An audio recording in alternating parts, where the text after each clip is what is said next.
welcome everyone. I hope you've had a nice break, enjoyed a little networking. Welcome to Wind Energy Conference, WindWorks 2026. I would like to welcome you to stage 2 of the conference. My name is Magda Jentgena, and I will be taking care of this stage today. Today's event is all about unlocking the potential of wind energy, not just in the Baltics, but beyond. We'll dive into keynotes, presentations, panel discussions, and real conversations today to accelerate the wind revolution in our region. Just a quick reminder that there are currently 2 parallel sessions happening.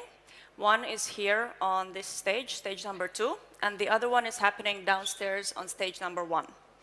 While I do hope you stay here, I just want to remind you that there's also 2 parallel live streams, so you can switch between the discussions which are most relevant to you.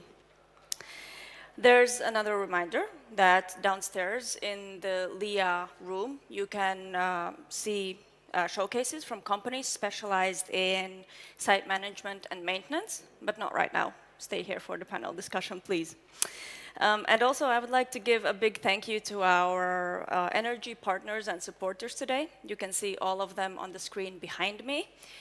Without them, this event today would not be possible, so a big thank you to all of our supporters.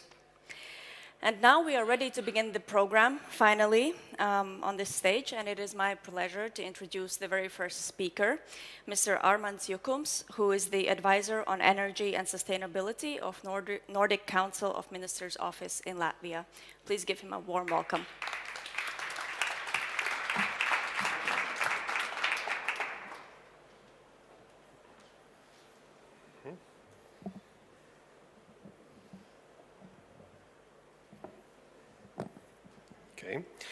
Ladies and gentlemen, colleagues, it's really been a pleasure to join you today, and especially to open this panel on how green projects can drive growth in municipalities. This topic is important not only for the Baltics, but also across the Nordic region, and I speak here on behalf of the Nordic Council of Ministers Office in Latvia, and this year we mark 35-year anniversary, so it marks 35 years of Nordic-Baltic cooperation.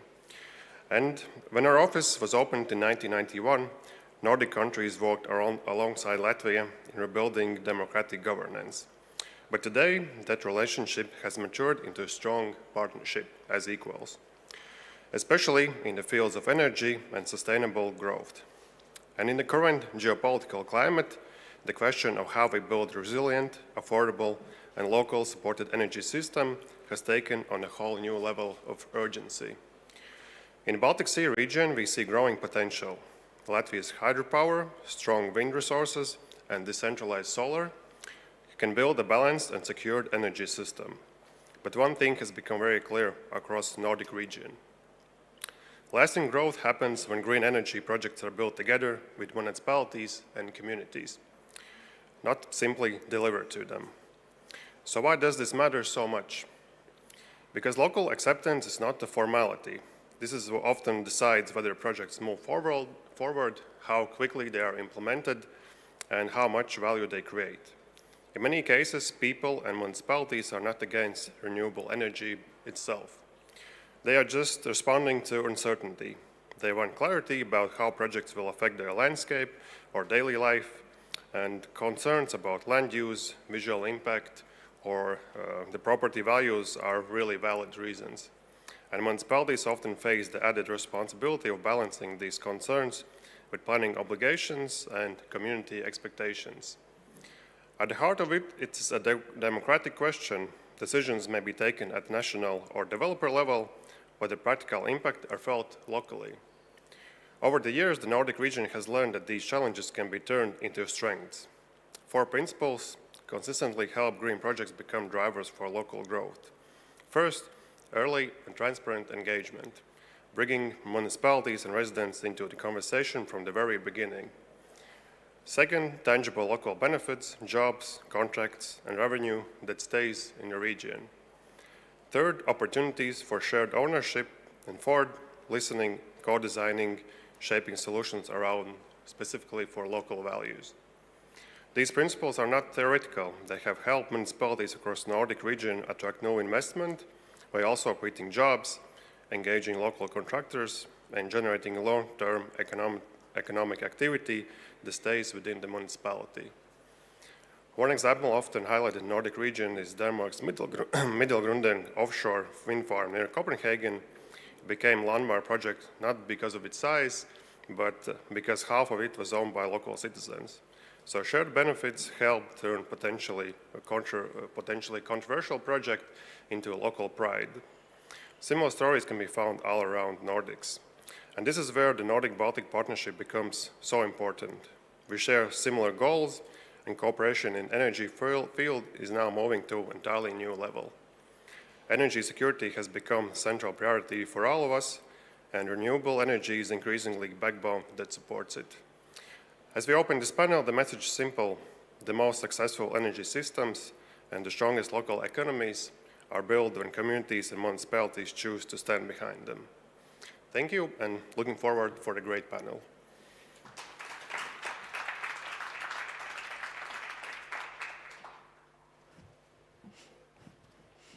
All right. Thank you, Armand, for highlighting the importance of renewable projects to local communities.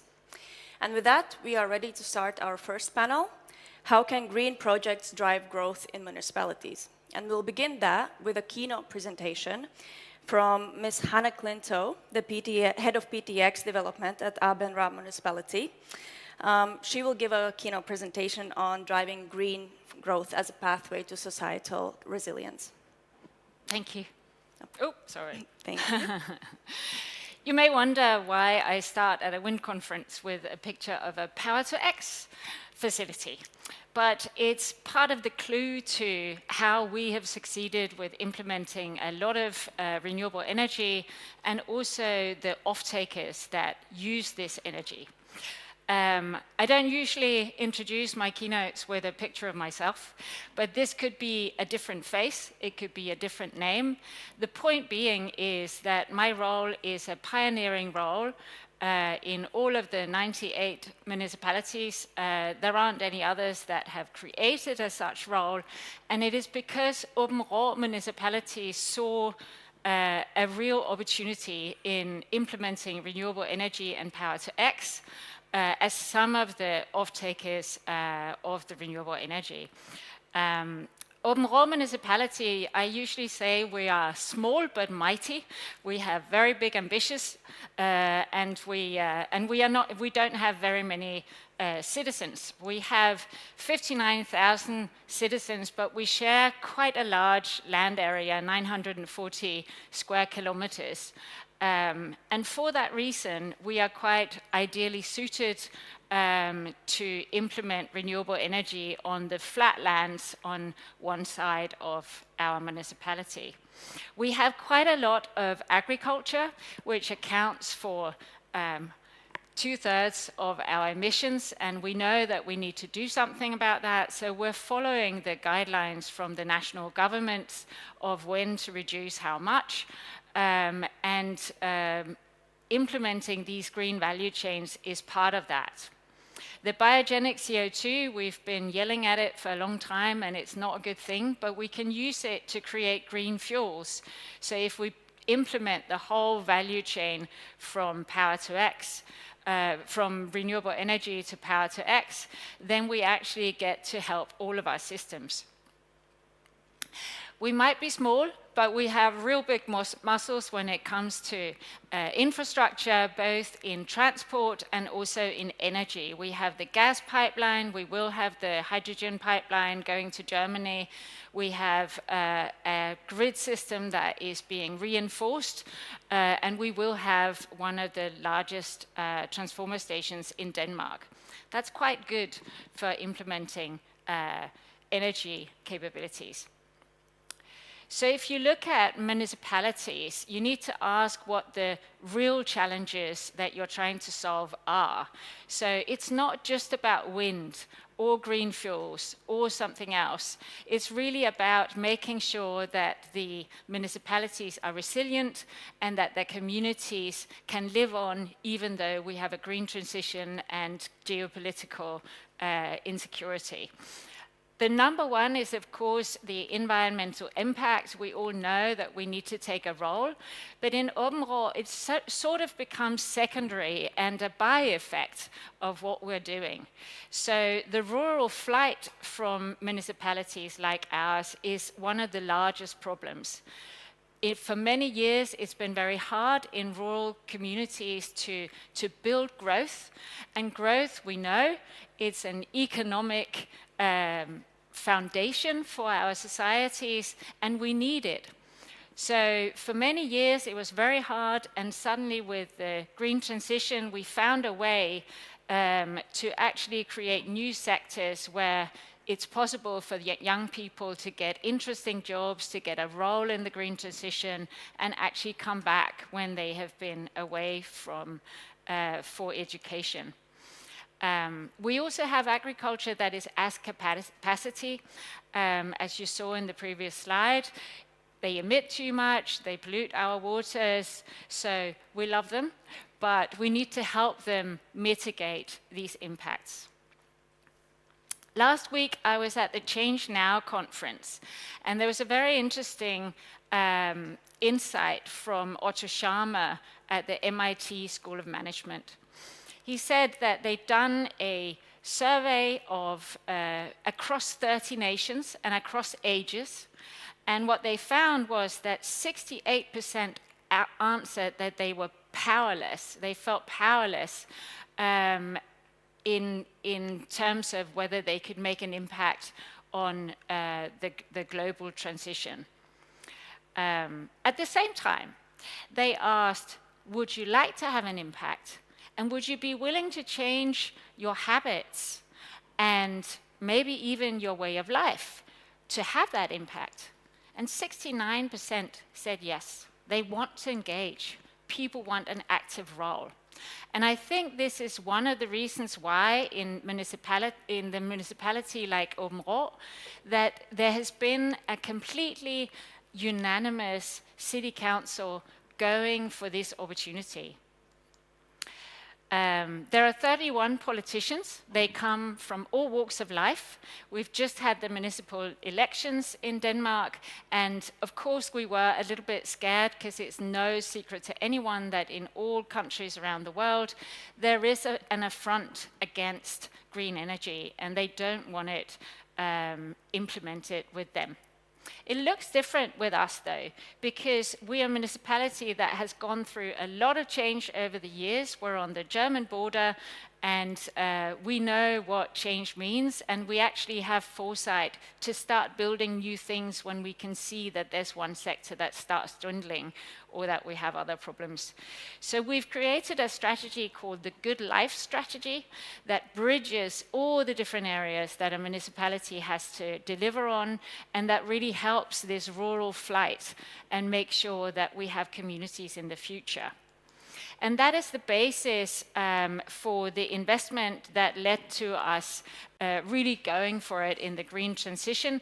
A huge investment for a small municipality that implemented 6 new employees and also a new way of working with fast permitting, basically rethinking the whole permitting process and avoiding this whole consecutive planning of many, many complicated processes, and instead knocking them together and inventing a new method. And key to that is this unanimosity between the city council members from many different parties. Because with that background, you can be courageous and you're not so afraid of making mistakes. This approach really works. We have Northern Europe's largest solar park. We have the largest power-to-X plant, also a groundbreaking project. We have the largest station for trucks to charge. And we have one of the world's largest biogas plants. We're leading in solar, and wind is coming. For now, we have a complete green energy value chain, and that means that we get the full kickback from all the investments we make. We're beginning to see job growth, and we're beginning to see how this ties together with green production also in agriculture. We call it Områ Circular because the principle is finding all the synergies that gives us circularity of resources. And Power-to-X is a good example where we create technical water from our wastewater, meaning we don't take the groundwater away, we don't take any water from agriculture, but we create new resources from waste. We build on the sectors we have and create synergies. I won't go through all the details because we don't have enough time, but basically we're trying in all the sectors that we have already to build a consecutive system that works together and where we use all resources to build a good life. We're well underway. We have a lot of Power-to-X in planning, up to 2.5 gigawatts. We have 2 gigawatts of renewable energy, of which 0.7 gigawatts is wind. And we try to plan all that in hybrid parks, also with batteries, so that we really optimize the areas that we use, and it's not lost when we get the agreement from the local citizens. So in order to succeed, what we really need to do is to have the strong political anchoring and also cross-departmental coordination so we can invent new methods to move forward, constantly with this eye for what is the end value? How do we rebuild our societies with this? How do we reinforce them? It takes a lot of communication, and it also takes that you are willing to integrate it with your existing sector so that everyone feels heard and involved. Incidentally, what municipalities are trying to do is exactly the same as businesses are told now. We need resilience, we need supply, we need independence, regionalization, competitiveness, and that is the common ground, I think, between green energy projects and municipalities. Thank you.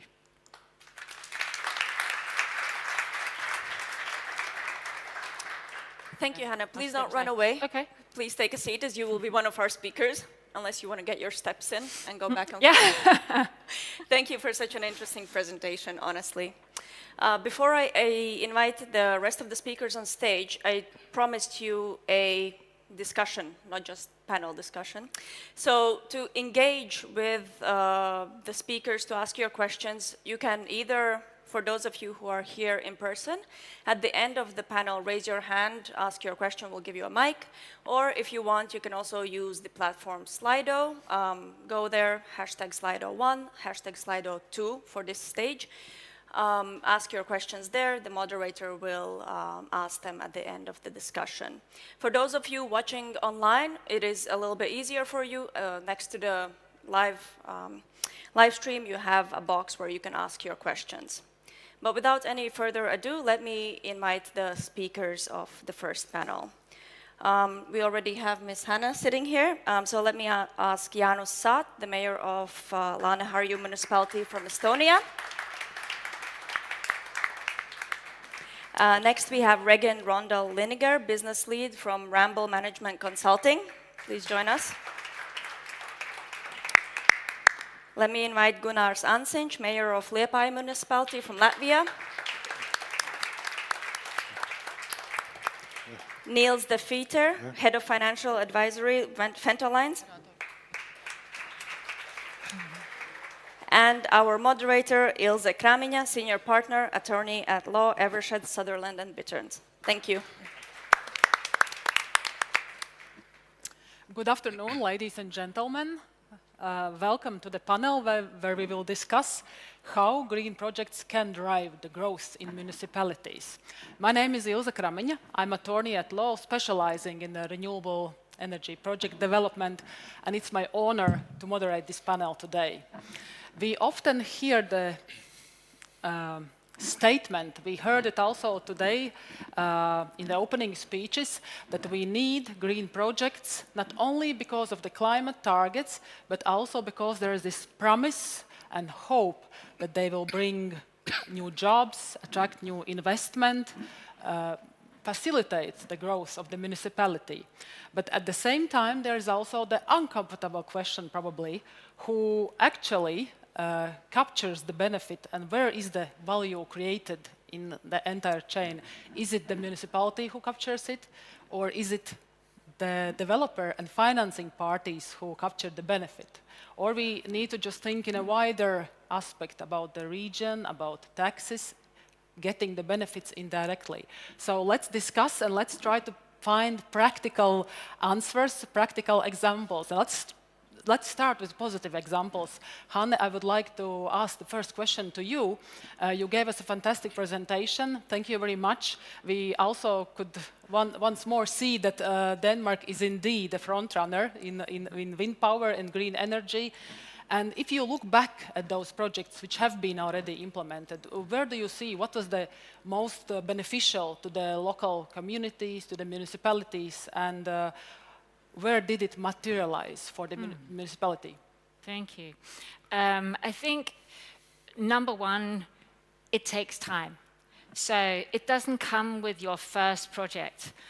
When you implement a renewable energy park, whether it's solar or wind, or you build it in hybrid, which I would very much recommend, you get a lot of jobs in the building phase. So if you have a building sector, or even if you don't, there will be a lot of jobs there, and it takes time to build it, so that can be 1-2 years, that there's a lot of activity. That's economic activity. The people there, they're spending money, they need a place to sleep. That's a driver for your economy. So that's sort of number one. But often it's not until either you have implemented a lot of wind or solar that you start to see offices popping up, and then you have some service and maintenance and all of that. So it's really in the off-takers of the wind. Those could be data centers, we have that as well, or they could be power to X, or they could be other big off-takers that need the electricity and have a larger job density in their facilities. So the jobs is sort of number one. When you then go further down the line, that's when you start to see that the green transition as a whole has all these environmental benefits also locally. For us, having power to X and doing technical water will basically clean up our waterways, because we take the sludge water and we make clean water for energy, and then we take this very concentrated sludge out of the environmental system once and for all and do pyrolysis on it. So that is a massive environmental effect, and we can feel that down on societal level, where the kids go and swim in the fjord and all of a sudden the water will be clean. So that's a huge thing. And then you have a lot of economic drivers that we can see. We created a report where we worked with 7 other municipalities, and there you can learn a lot from Denmark, because we have implemented so much that now we can see that a lot of the money is also funneled back for societal projects. So villages affected by implementation of renewable energy get some money back through what's called the Green Fund in Denmark. Developers must pay into it, it goes to the national level, and then it's funneled back to the municipalities who administer it as grants, where you can apply. We want a new school. They create the project, they apply, they get the money. Suddenly this little village or whatever can build things that they didn't have access to before, and that makes their society resilient and fit for the future. And it seems like it's all interconnected. As you said, you just need to start with 1, 2nd, 3rd, and then the additional business attracts to this territory and to this ecosystem. Yeah. It's what you observed in your municipality. Yes, you really need to have the long sight on. What I was referring to about Områ municipality, it's a municipality that is on the border with Germany, that lost its nationality until 1920, that then was occupied in the Second World War. We lost all of our ships. We had a massive fleet, and that was what we lived on. And then we lost all of our ships in the two wars. We had to think of new things all the time. So I think we have an advantage in that foresight. And then we're very quick from agreeing to action. And that signifies everything we do, even in the administration, that there's a willingness to leap and try something new, but with a very strong focus.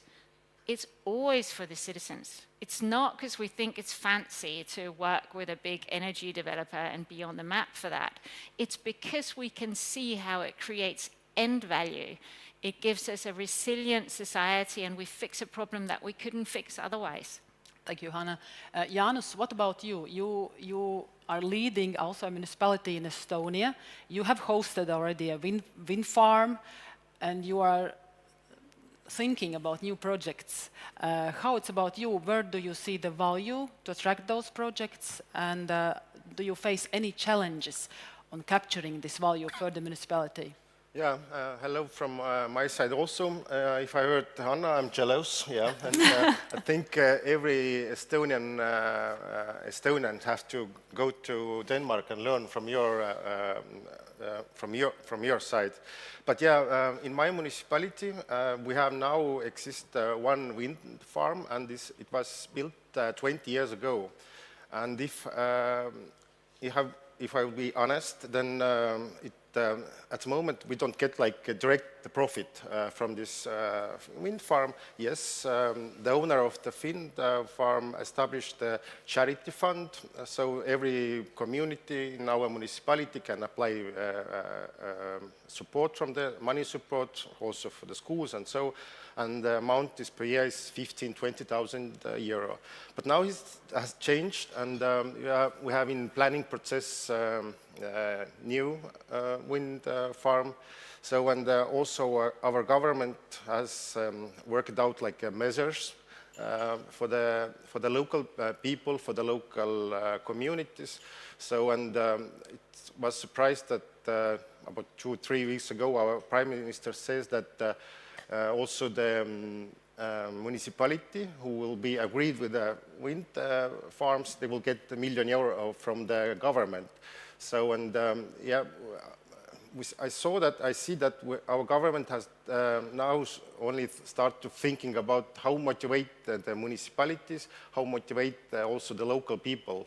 And from my experience, I can say that when 20 years ago the first wind farm was built in our municipality, there was no debate about that. Everyone was like agreed that, and so.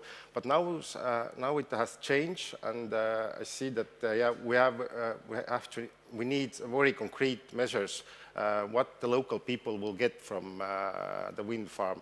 And of course, if I talk with the people, they said we need cheap electricity. And the second is, yeah, we need money for the roads and schools and so on. And the problem in Estonia, I think, what I see now is we are very slowly. A lot of my friends from abroad also said that Estonians are very slow decision makers. So, and I hope that now we push the gas and we go and we have to take the good examples, for example, from Denmark. Yeah. So, and yeah. Yeah, it seems that similarly as in Latvia, also Estonia probably lacks certain mechanisms in place how to share the benefits. But let's discuss this a little bit later. And I have a question to you, Gunnars. You represent Liepāja. And Liepāja has also positioned itself as future energy and industrial hub. Do you have certain strategy or plans in place? How do you want to capture the benefits and the economical growth? You know, also for the municipality and local communities. Yeah. Thank you very much for this beautiful question. And I would like to say hello to audience. And Latvians always know that Liepāja is the city where wind was born. Yes. It's a historical moment, but at the same time, today we are a little bit changing the wind. We are the city where wind and energy is moving forward our economy. And it's not just only slogan. You see so many projects is happening today in Liepāja in the field of energy. It's unbelievable. And of course, the people in my office is always asking why. Why we need this? Why we need one project, another project? And it's, I would like to say, the hardest point how to describe why. For example, you mentioned cheap energy. If we see energy price today in Latvia, we are the cheapest in Europe, right? Who are experts in this field? It's correct. Yeah. Then it means inhabitants of cities say, no, if we are the cheapest, why we need to have new energy resources? Then we are coming to next corner, security. Then people are trying to think, oh yes, you know, the war in Iraq, we need to do something with energy. And nowadays, the energy is a little bit also in the hands of security. If you have energy, you are secure. If you do not have energy, you are not secure. And therefore, I would like to say, at national level and also in local level, there have to be this discussion why we need, as a country, as a city, as a region, such type of investment. For example, in Liepāja, if we are calculating investment step by step, it's a millions euros investment, and after that, it's also coming jobs. I would like to say quite well-paid jobs, which brings our economy again to the next step. For Liepāja, it's a little bit easy to discuss about wind, because I remember 30 years ago, there was a company, Rainbow, from Denmark, making some investigation how wind is wind, how green is green. And we situated one windmill just in the center of the city, very small. And today, this windmill will be passed to the exhibition of museum. At the first stage, people are saying, oh, we have a wind turbine in the city. Everybody was coming and saying, fine, like you was mentioning, also the first part. Everybody was happy. Nowadays, the people are asking, you know, there is a little bit turbulence on this. We cannot sleep because the wind turbine is so close. There is something from the cosmos is coming down and the boards are killed. There is a number of questions. And therefore, I would like to say we have to be, as a politicians and also as the experts, prepared to answer all questions in different fields. We spend more than 10 years in a court with one wind energy project. And now it's under construction. It takes time. Yes, indeed. Regin, over to you. You are a strategical advisor and you have advised many municipalities on green project development. In your experience, what are the key factors for the municipality to successfully attract green projects? First of all, I would say be prepared. Municipalities are in competition with each other in attracting businesses, attracting green businesses, green projects, not only in competition within the country, but also with other countries. So be prepared. You can be prepared by already have done an analysis of all your areas within the municipality, assessing which one are suitable for different kind of businesses, which one are suitable for wind, for solar, for PTX, for data center. These kind of green businesses that demand a lot from the infrastructure. They need access to electricity grids, transformer stations, water supply, wastewater supply for cooling, access roads, skilled labor. And all of these analysis the municipality can do in advance and thereby be in the forefront. These kind of analysis is something that a potential investor would do themselves anyway. So by doing them in advance, you already have a, you can say you're a step ahead from your competitors in this. That would be my recommendation. Then I would also say use these analysis and this insight to promote yourself, to promote the different sites and the areas and the municipality. Go out and market it. If you might have the best sites in the world for a certain green business, if nobody knows, it doesn't matter. So go out and be proactive, I would say. Third point, I would also say that smooth collaboration with the authorities. Hannah also mentioned that in her speech about permitting. Efficient and professional collaboration with the municipalities and the authorities. These things are important and should be, and the municipalities should put that into considerations. Make sure you have the resources and the processes in place to answer the different kind of questions that will come from a potential investor. But in your experience, have you also probably seen examples where the municipality overestimated probably certain, benefits, or the expectations were not met due to certain reasons when the projects were implemented? Yeah, I would say be transparent. Be transparent in how you make decisions about attracting businesses. I would also say that what could stop a potential investment could also be local community concerns, and that is something to take into considerations and to have a strategy of how to take in these legitimate local concerns and have the right kind of transparent discussions with the local citizens.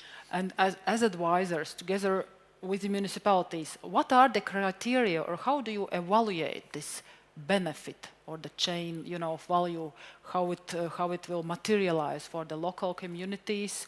Are there any guidelines, any standards, or the criteria? If you could just elaborate on that. They are, of course, for the project itself, there will be a business case analysis, of course, in different steps, but there could also be a business case analysis for the more societal benefits that there could be. So I think also have a calculation, a transparent calculation, also assessment of that. I think the transparency would be something that would be something that is necessary to have a thorough discussion, both within politicians, but also with the local communities and the citizens in the municipality. Mm-hmm. Thank you. Niels, now the question over to you. You are the one who is making the projects bankable and organizing the financing. How do the financing parties look at, how municipality is acting? Does it play any role? Are there any factors which you consider also in your financing decisions and consultations? Definitely, yes. Thank you. And let me thank you first also for the invitation to be here.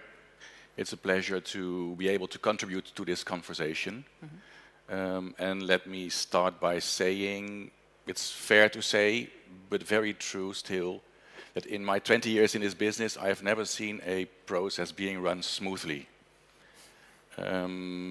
Especially when it comes to the development of a wind farm, there is no such thing as a smooth process.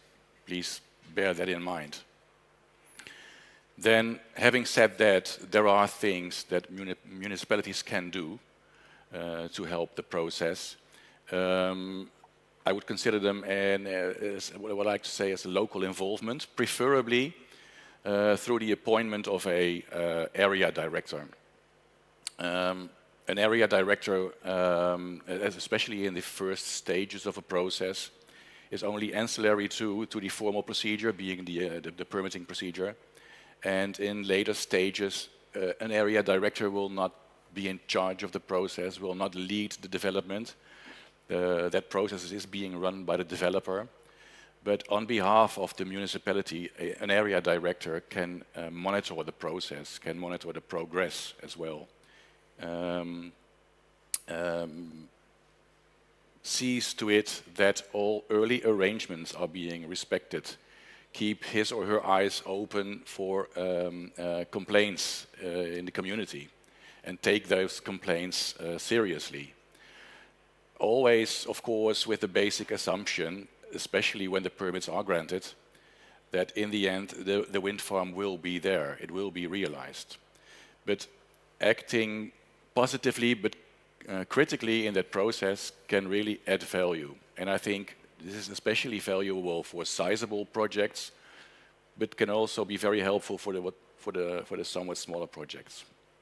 And what are the red flags in your experience where you as a financing party representative see that this municipality or the local community is acting in a way that it seems to be dangerous and, you know, better do not come with your investments here?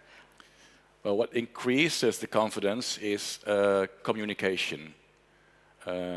Transparent, regular, consistent communication that helps. These processes take a lot of time. It was already mentioned earlier. Be perseverant there, patient, but show perseverance. These elements help. These are really very down-to-earth qualities that really can help the process.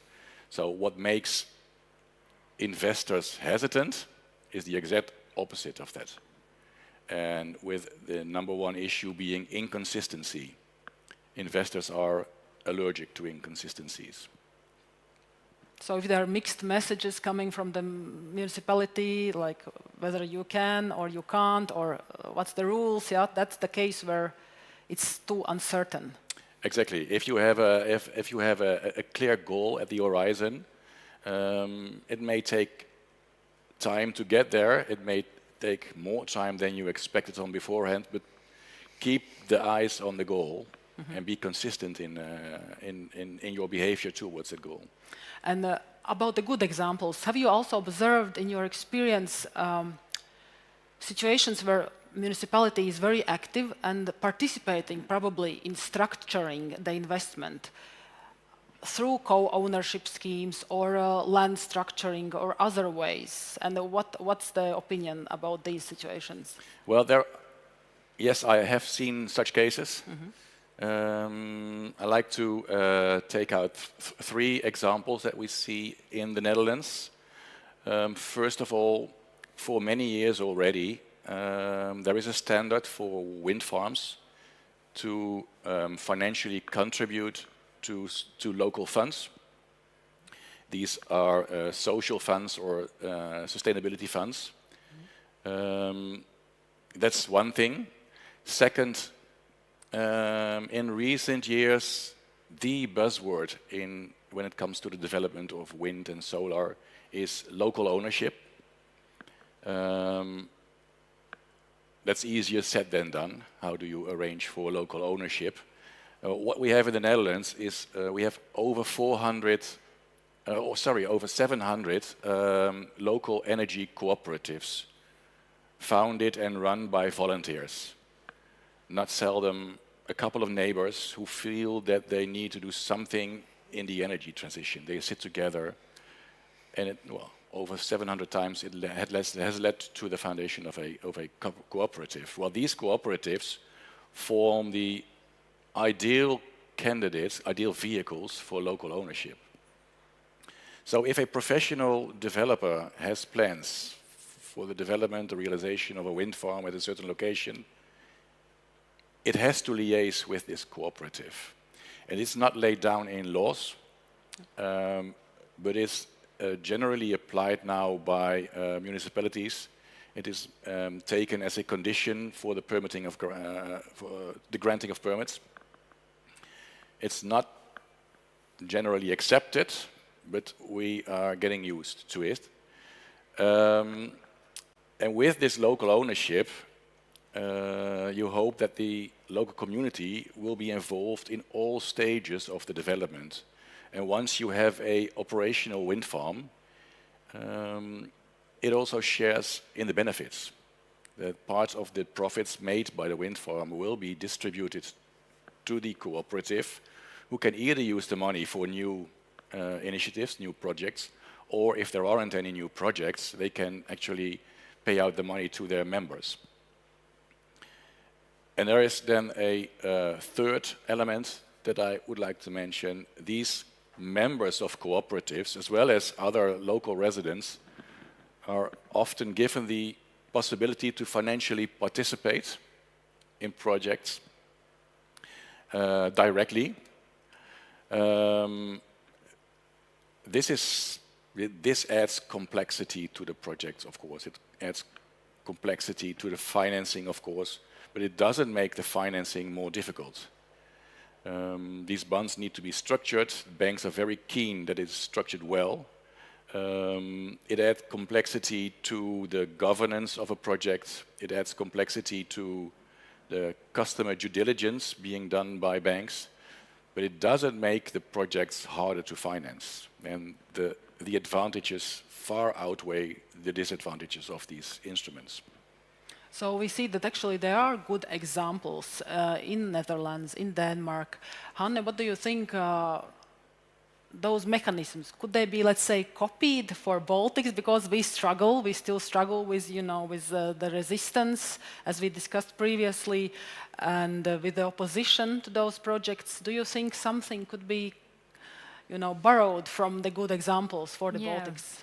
I think I'll refer to the slide I shared from the Change Now conference in Paris, because offering a solution where you get some money in the hand, if the problem is that you don't want your neighborhood to be affected visually or by sound or something else, and you have a perception that there's no real value for you, it will feel like a payoff.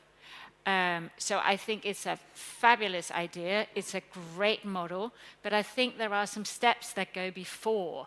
As I understand it, in Latvia, there's a gap between the national level where goals for wind implementation are set, and then the instruments that can funnel some of the value naturally back to the community. I think the Green Fund in Denmark, it's not adequate, but it's a very good instrument that people know about, and that they know we can get something built that we really want, that we really need out of cooperating with these developers. So it doesn't feel so much as something being drawn over your head. You feel heard, you don't feel powerless, you feel like you have agency.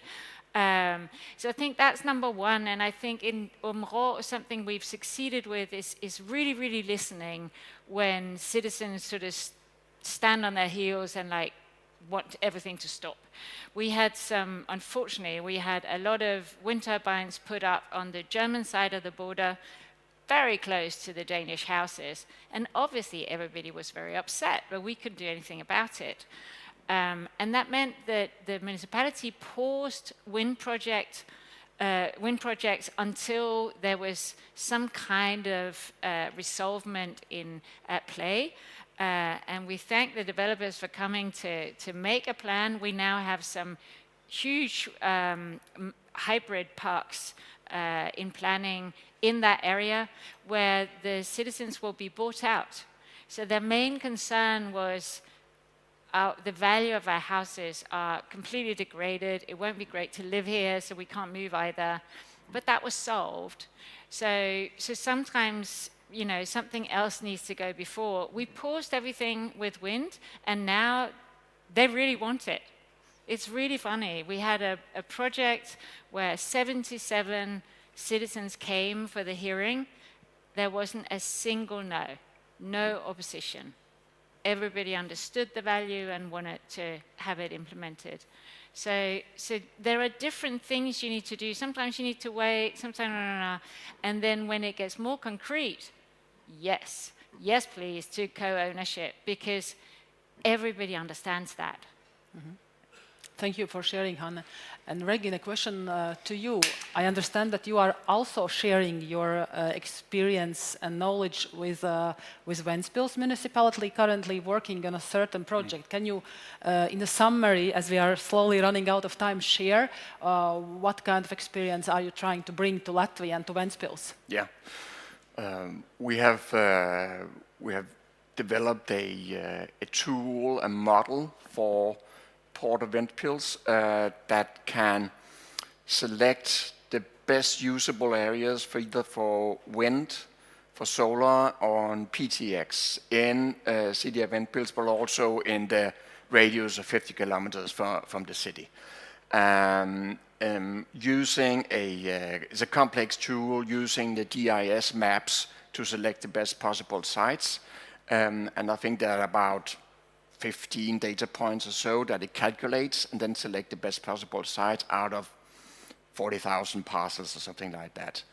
And also you need to take into consideration, of course, the requirements that the different kind of businesses they demand, accessibility to electricity and so on, but also what are the restrictions. So you need a proximity to residential area, you need some distances also to nature areas where you cannot build.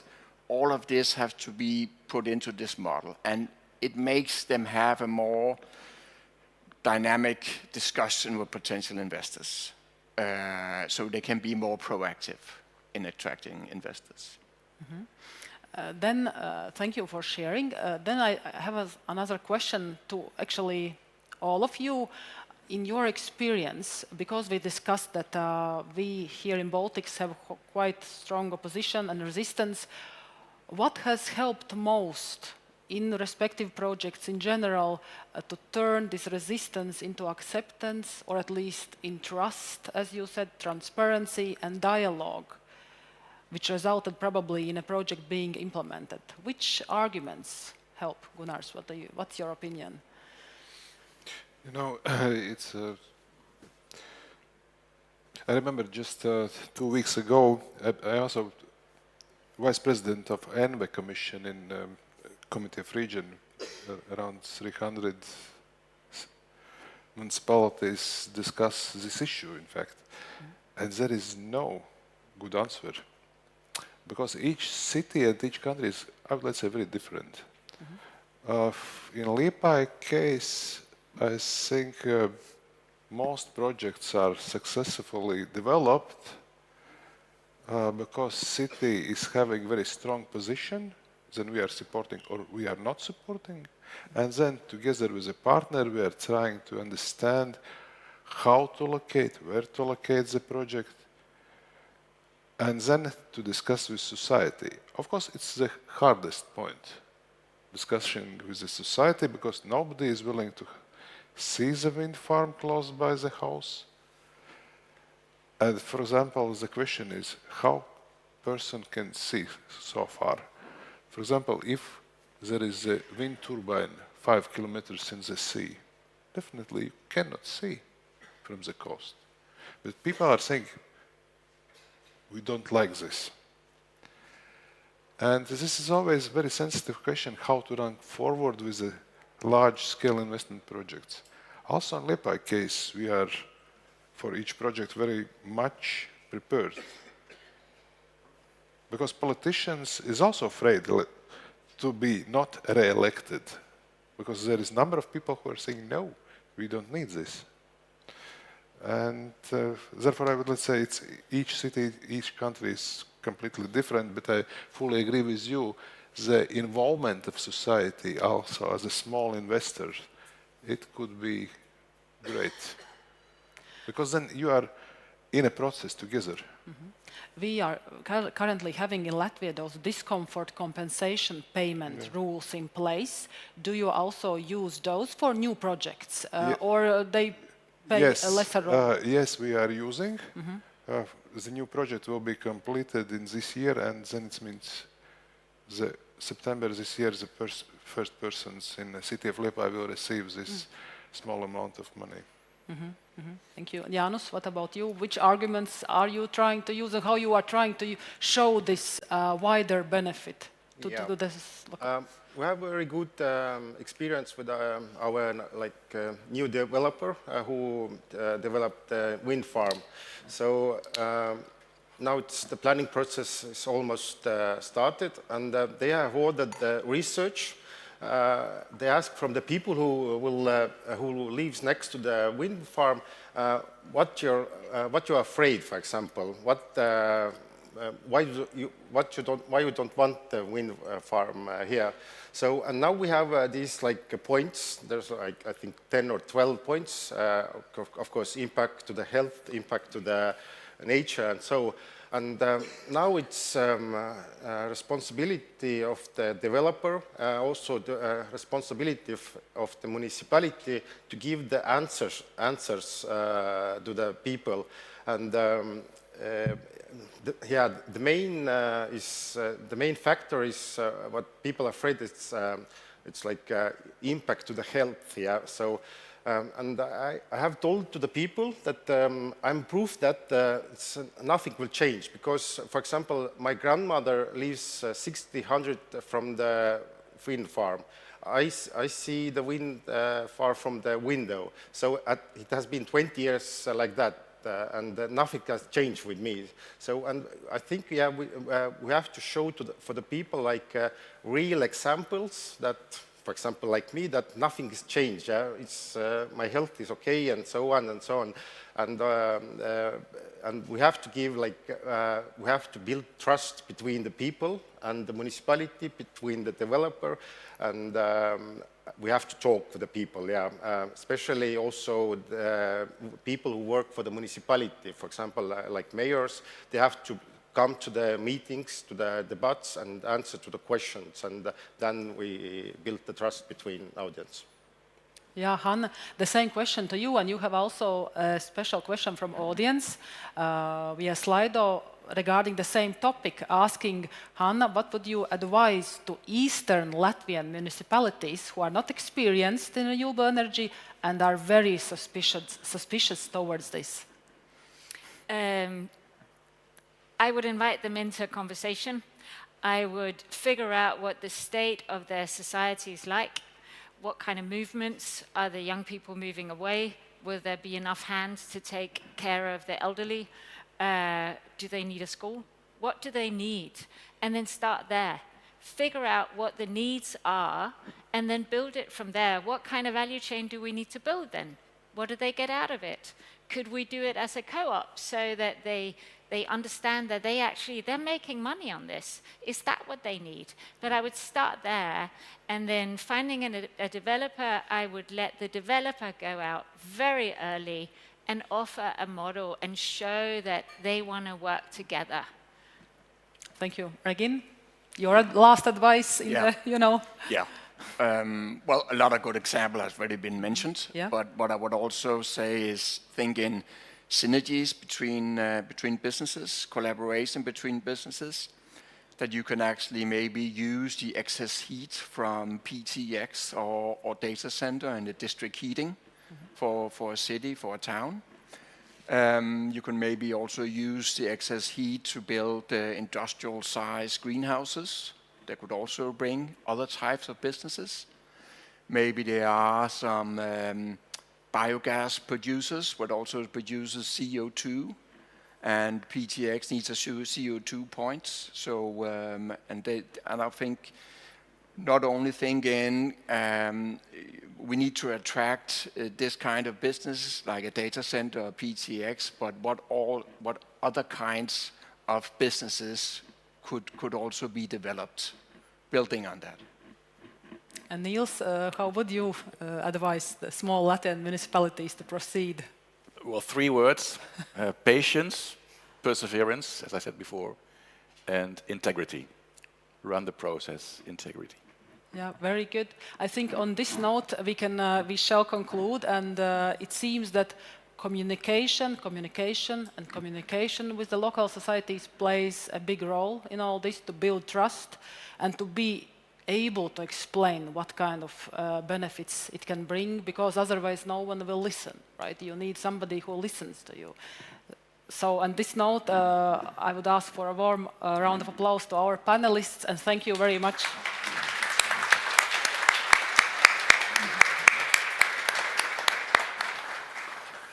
Yeah. Yes. All right. Also, a big thank you from me to all our speakers for such an interesting discussion. It seems a little bit crazy that when we can see the gas prices out there and knowing the security issues, that we still have to talk about the benefits to local communities, and we have to talk about this again and again.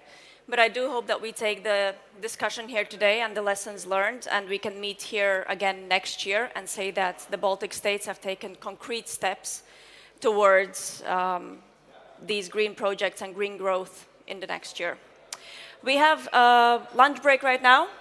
Do enjoy it downstairs. Do take the opportunity to visit our partners' stands as well. Network, have some good conversations, and I will see you back here at 2 p.m. for our next discussion on energy security. Thank you.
Paldies jums, Elza. Skats kā mums pēc plāna. Jums ļoti gāti, jā, viss. Tā kā, paldies par izturējumu. Tieši tālāk. Paldies.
Welcome back, everyone. I hope you had a really nice lunch. I'm very happy to see you up here. I'm happy for everyone who's joined online. Once again, my name is Magda Jengena, and my colleagues reminded me during lunch break that I have not given you a context of who I am, why I'm here. So just very quickly, while you're still settling in your seats, I used to be a part of the Latvian Wind Energy Association family a few years ago, helped organize this conference a couple of times. However, now I am working for the Worldwide Fund for Nature, WWF in Latvia, running the Baltic Sea and freshwater program. So very much aligned with the offshore wind energy projects that are happening here as well, and the nature side of it. So that's why I'm here. Once you're a part of the Latvian Wind Energy Association, they don't let you leave. Just a word of warning for everyone here. But let's move on into the next part of the day, into the very interesting discussions that await us here today. I hope your brains are refreshed, you're ready for what's to come. Once again, thank you very much for our sponsors who've powered this entire event. Without them, it would not have been possible. So thank you to every single one of them. Now, to kick us off into this second part, I would like to give word to His Excellency Morten Jespersen, the Ambassador to Denmark in Latvia.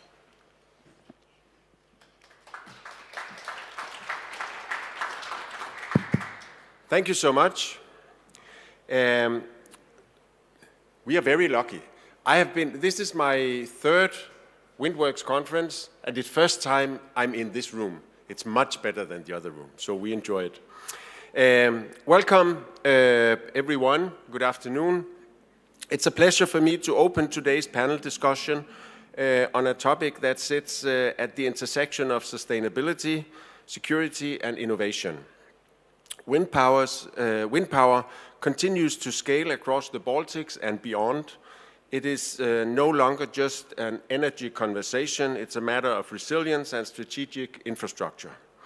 And the present, I would say, geopolitical situation as we face it today is a clear reminder of that. During this session, we will explore the challenges this creates, particularly in cybersecurity, and we will look at the technologies and approaches that can help ensure both resilience and reliability. These challenges are real, and we need to take action to address them proactively. At the same time, we will consider how wind energy itself can contribute to a more balanced, stable, and secure energy system, strengthening our overall energy resilience. By the end of this panel, we will be much wiser on how to protect critical infrastructure while building a resilient and secure energy future. Thank you so much.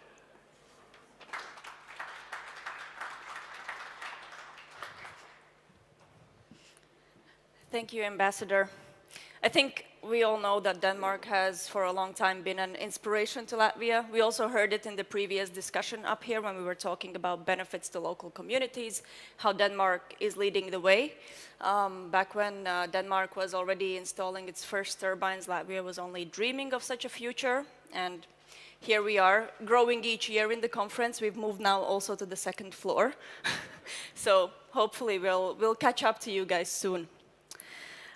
Before we actually start the panel, we will have one more introductory speech. And this will be from a very, very special guest we have here today from the Ukrainian Wind Energy Association. He will speak about Ukraine's transition from a centralized, vulnerable energy system to a more resilient, decentralized model, with wind energy playing a key role in strengthening their energy security. So please help me give a warm welcome to Andrei Konichenko, Chairman of the Board of Ukrainian Wind Energy Association.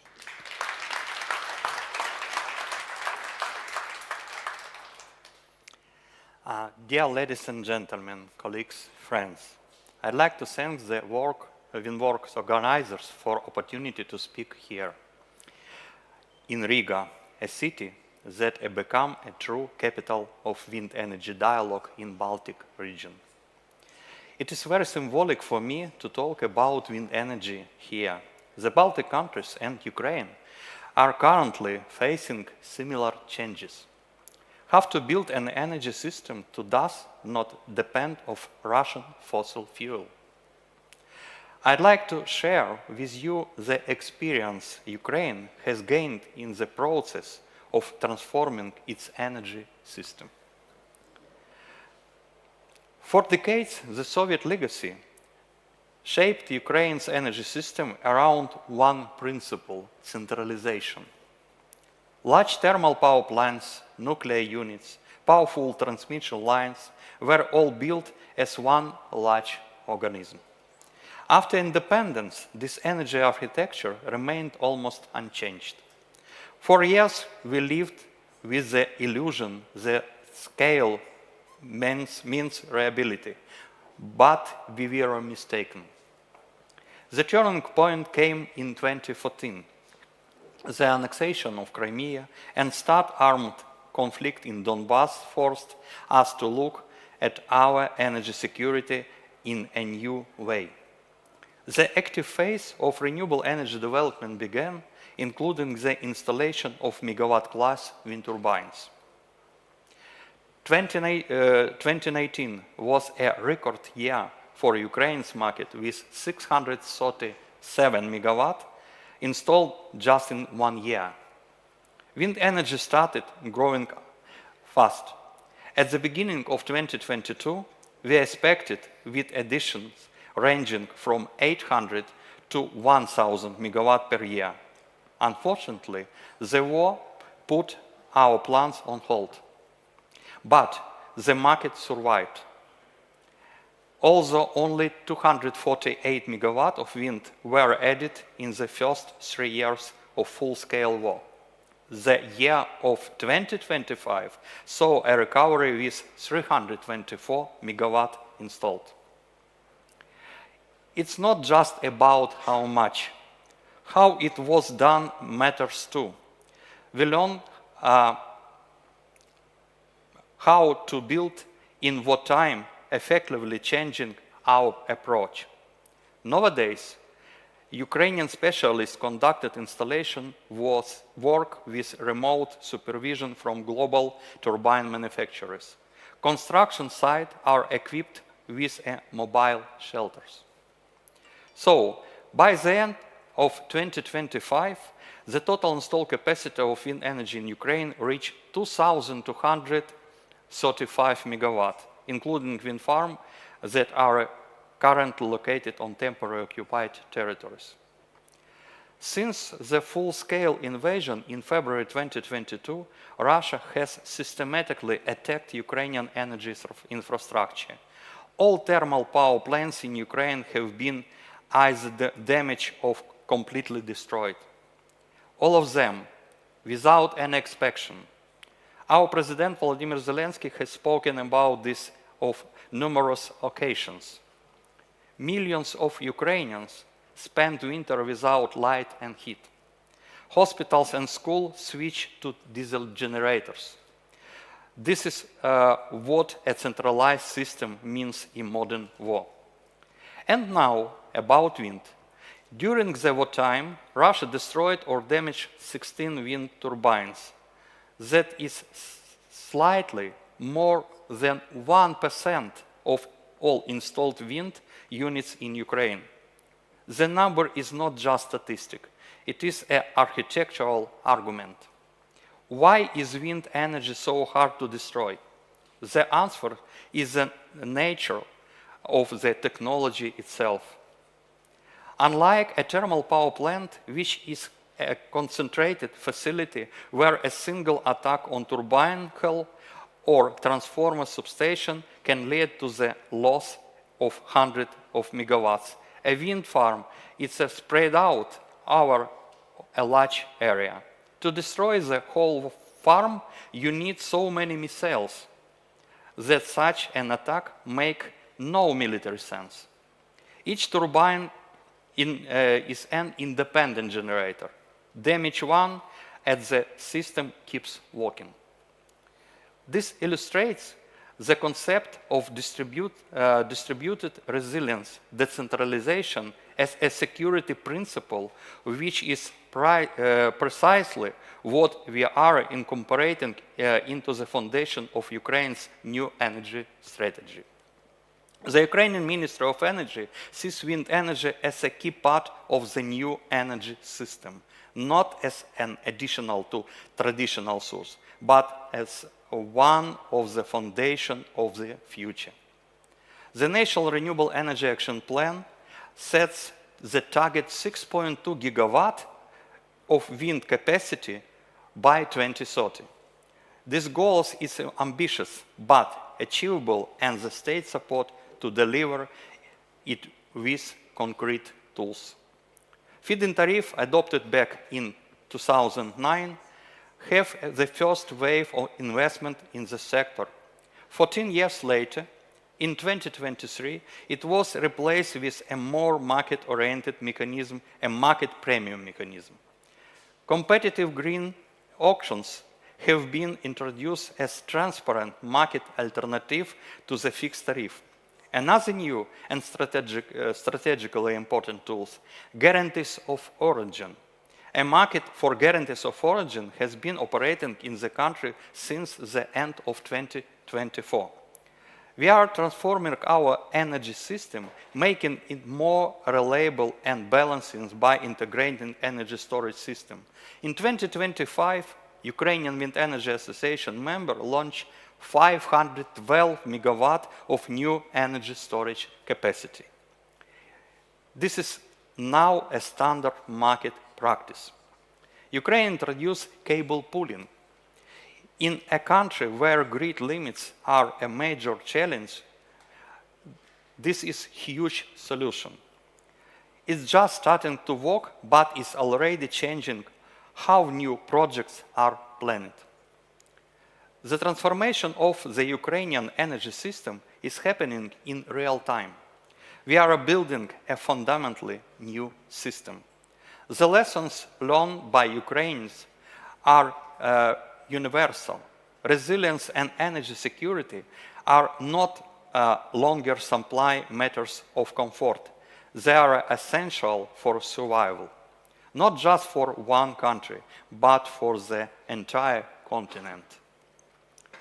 Hybrid threats, sabotage, and cyber attacks on infrastructure are realistic that affect us all. So, when we discuss the development of wind energy, we should remember behind this project lies an important dimension, the dimension of security. Each wind farm built is not only clean energy kilowatt hours. This is yet another brick in the foundation of distributed system, which is very difficult to destroy. And most importantly, it contributes to our overall resilience and security. Our wins are the same. Our goals are shared. Thank you very much for attention. I am confident that our partnership and exchange of experience will change the architecture of energy systems in our countries. I will not only bring prosperity to our people and independence for fossil fuels, but it will make us stronger and independent. Thank you very much.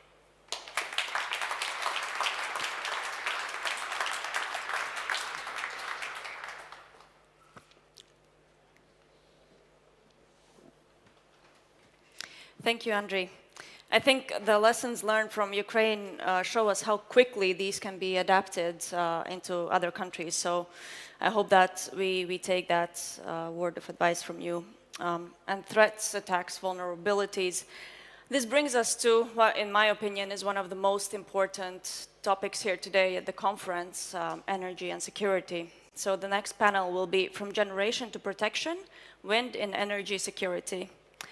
And I would like to remind you that also you can ask questions online. You can use them, go to Slido and use hashtag stage2 to ask your questions. At the end of the panel, the moderator will try to get to them and answer them. So do engage. But without any further ado, please let me ask to the stage Arjan Hoffman, who is the Program Manager, Field Lab Energy Systems Cybersecurity, or Flex.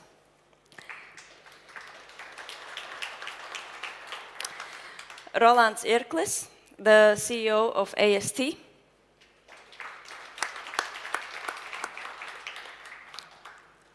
Morten Wilfred Persson, the sales manager for Kongsberg Norcontrol. Norbert Dwenger, Vice President Sales Eastern Europe and Business Development Nordics Energy.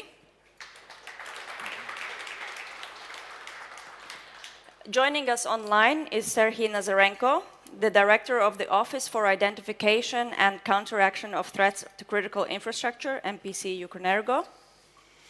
And our moderator for the discussion, don't worry, we have not forgotten you, we just don't know how to count, Alexandru Gorgescu, the external expert of European Defence Agency, Department of Cybersecurity and Critical Infrastructure Protection at the Romania National Institute for Research and Development in Informatics. You either have a very big business card or a very small font to fit that on there. Thank you. Thank you very much. Thank you very much. You know, as you progress in age, you accumulate titles, some of them more important than others. I'm very, very happy to be here today joining an excellent group of speakers, both here and online. It's wonderful to meet them in person. So after we've had those introductions, time is short for a very interesting discussion. So I'd like to invite the speakers to have 3 minutes in which to present some of their main ideas and their main messages that they want to send to the audience. And I'll start with Arjan, please. Thank you, Alexandru. And I'll try to win some time for you. I'll give some context about the FLEX program, which I'm responsible for. It's a public-private partnership aimed at developing knowledge and stimulating innovations in order to strengthen the digital resilience of the offshore wind program of the Netherlands. And we do that by bringing together the industry partners, both from the energy sector and the cybersecurity industry, the government, and science. And we have 5 functions. We focus on policy advice. We're independent, and we can advise independently. We try to build a community where people get to know one another. I'll come back to that. And of course, we have a research and innovation program. We try to stimulate the human capital development and mobilize funding in order to fund the research and innovations. And we started about 3 years ago, and we first focused on bringing together all the industry partners because when we focus on the asset owners of the wind farms and the turbine producers, Siemens Energy and Vestas specifically, that we have the core players. And what we did is try to stimulate a conversation and build up towards a shared understanding of what we're up to. And what we see is that by focusing first on the industry partners, there is a community of trust now. And we have initiated a first joint exercise, which was very realistically and very well received. And we're actually now translating the outcomes of these more practical approach into our research and innovation program. And that's the key of our program. Thank you very much. Roland, please. Yeah, thank you for inviting for this conference again. I think there was a very good speech from Ukrainian side, and from this speech I can tell that the diversification and decentralization today is almost like synonyms for security of supply and resilience. And wind power, of course, is a very important component here, because wind power diversifies our generation and it also decentralizes our generation portfolio. And I have a vision that one day I can say, I don't care if it's sunny, windy, rainy, or cold outside, we still have a good, affordable energy sources available here. Because today in Latvia, the only missing component actually is wind. We have good thermal power plants, we have good hydropower plants, we have quite a lot of sun already, but the wind is still missing, and wind is catching up, and I hope that in the coming years, this vision which I just described will have in full bloom. So in general, with this I can say that the wind is very important for security of supply, for resilience. But for TSOs, it's additional challenge as well. And one of the challenges is that new generation, wind, solar, it's not it's easy dispatchable, so it's less controllable. It's decentralized, so you have to manage the system, and this management of the system becomes more and more complicated, and it's more and more IT-based. So you cannot manually anymore manage the system how it was before with big centralized power plants. These days, you need more decentralized system with more IT solutions which reacts automatically on changes into the system. And this, of course, creates additional risks, and one of those risks is cybersecurity risk. So it means that we don't have to invest only in IT solutions, we also have to invest in protection, so that these IT solutions is protected from the outside, and also very well managed inside, because the risk is not only from the outside. The technical failures actually most commonly happen from inside, even today, than from outside. And therefore, the good IT management, the good cybersecurity level is very, very important. But not ending with this, it's only not about TSOs. The TSO need to manage very well the cybersecurity. It's also about the producers, also about the wind producers, because as we saw it before, the attack can be directed not only on TSO, but also to those who are connected to TSOs. For example, we had an incident in Poland in December where there was hackers attacked the generation units, the distribution system units. So in that way, you can affect also the whole system by this type of attacks. Therefore, more and more attention will be also on the connection side, and there will be more and more requirements from TSOs to those who are connected to the grid. So additional tasks, challenges, but we have to work together with this. TSOs with generation units and wind power plants, of course, is part of that. Thank you very much. I'd like to invite the audience to notice what a diversity of stakeholders we have here in the panel. They all come from different sides of the industry. I'd like to switch over to the online and to invite Sergei Nazarenko to present his 3-minute message. Thank you, colleague, for the opportunity to exchange our opinions on this during this very important meeting. I'm the head of the Office for Identification and Countering Threats. It's an analytical division of Ukrenergo, National Power Grid Operators. And this office, my office, is responsible for collecting, gathering, and analyzing the information about all type of threats and technical, economical, military, and so on. And we provide the measures about risk assessment, risk mitigation, and also we provide the information about different types of national entities responsible for critical infrastructure protection.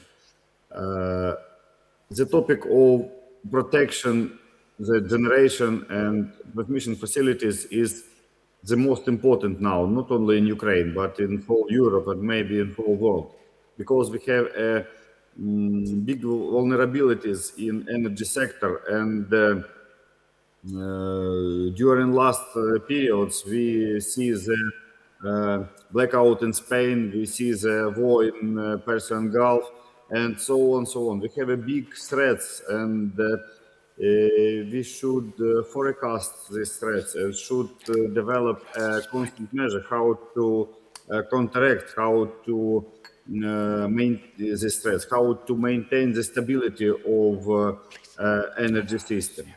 And analyzing the current situation, I should say that the main targets for Ukrainian energy system and for European energy systems are the same. First of all, it's ensuring the stability and security of energy supply, decarbonization of energy sector, increasing the power system flexibility, and reducing the cost of electricity for consumers.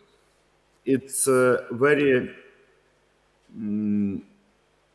hard task for all of us, but these goals require a significant investment in the grid and in the generation facility.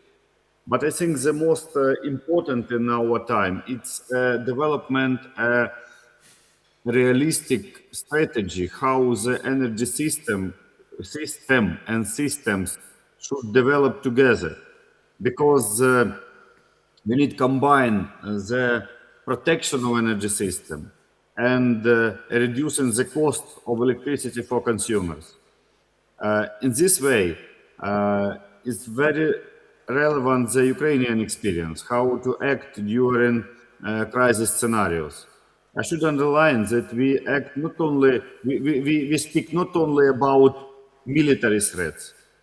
Ukrainian energy system also act under the condition of natural threats, hybrid threats, different types of cyber threats, technical threats, and so on, international also, informational.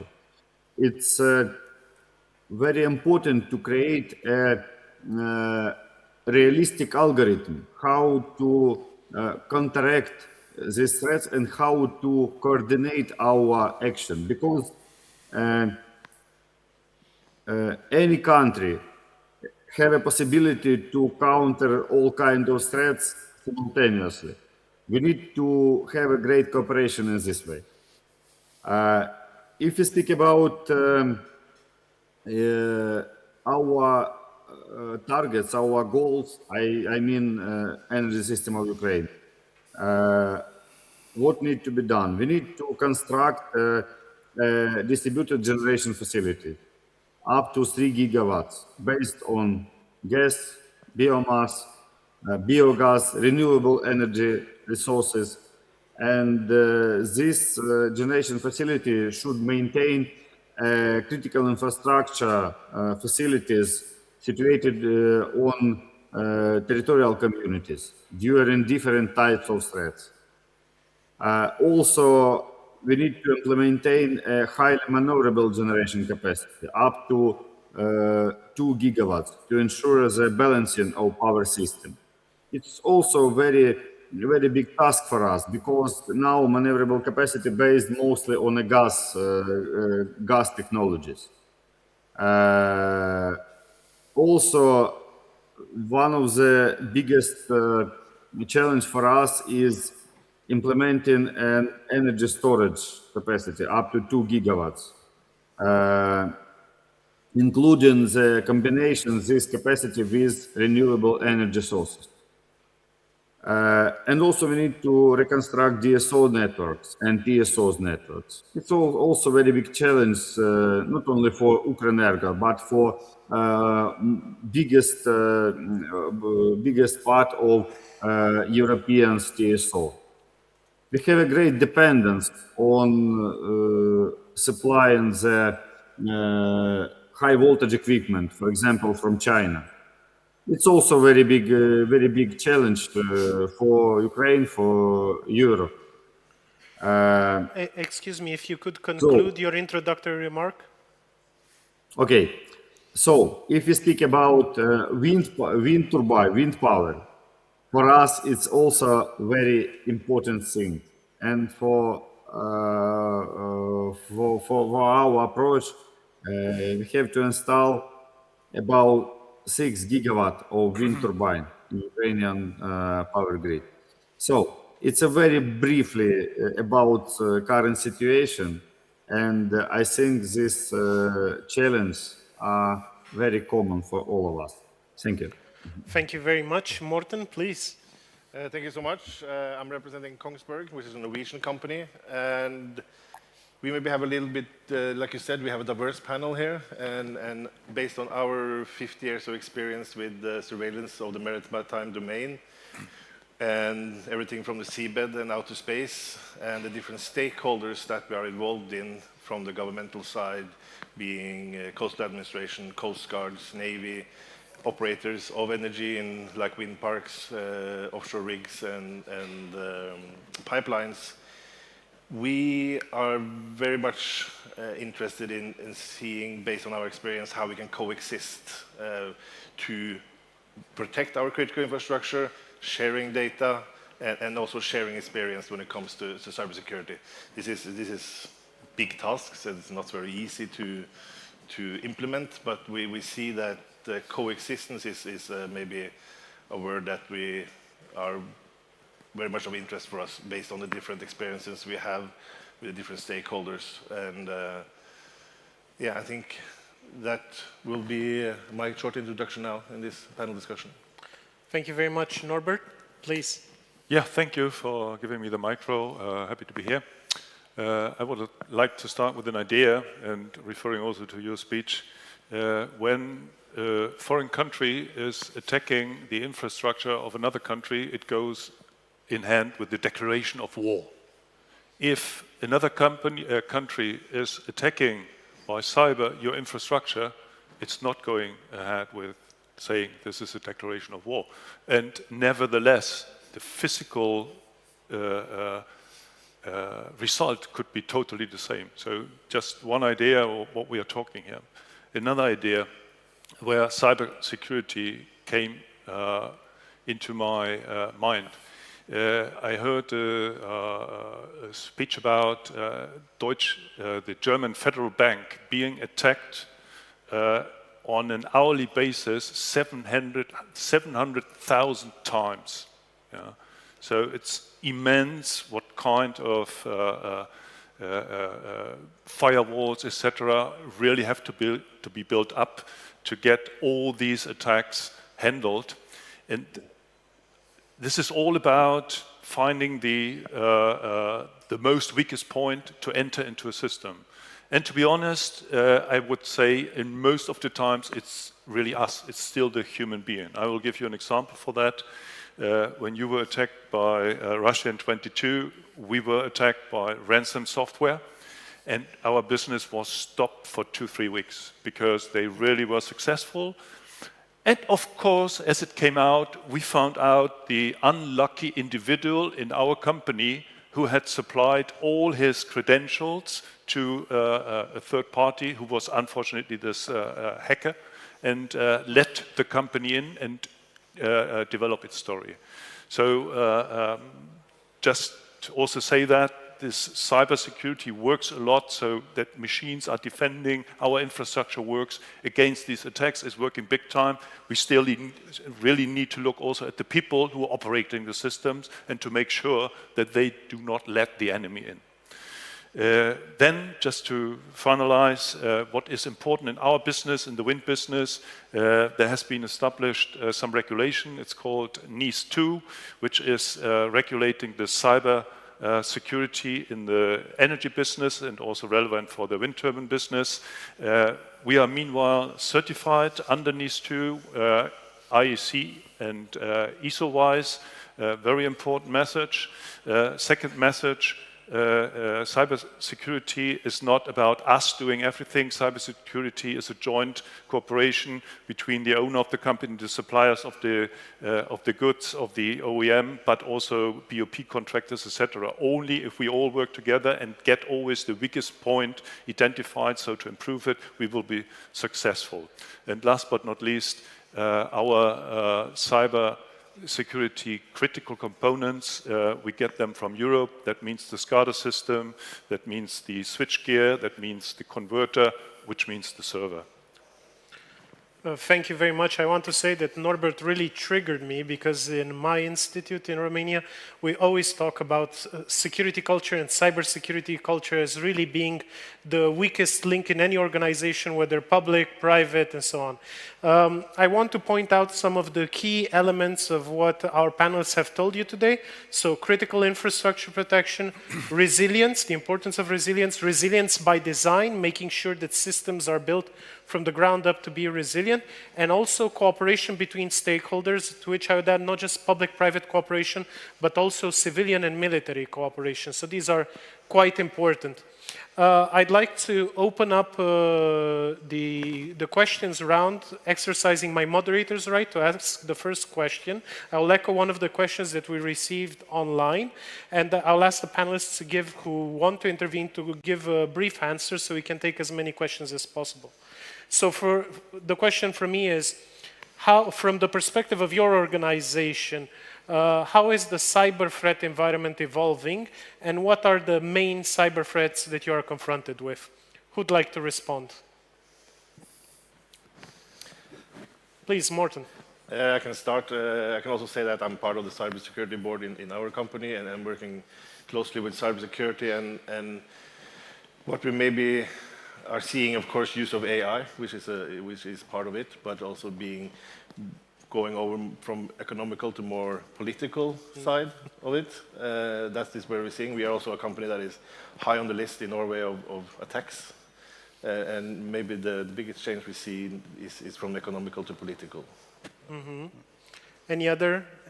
Please, sir. Yeah, so in TSOs, as I said, the cybersecurity becomes more and more important because our systems become more and more reliant on IT solutions. And what is important, we do this cybersecurity on every level. So starting from procurement, what type of systems we procure and what is the security level there. There was mentioned SCADA systems and other which are very critical importance. So we also use as much as possible independent network. So we don't use public internet network, but independent network for system management.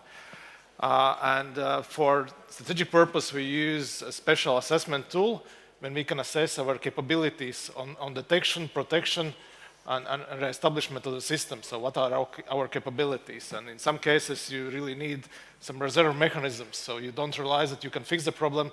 You need replacement like in a minute or in a seconds.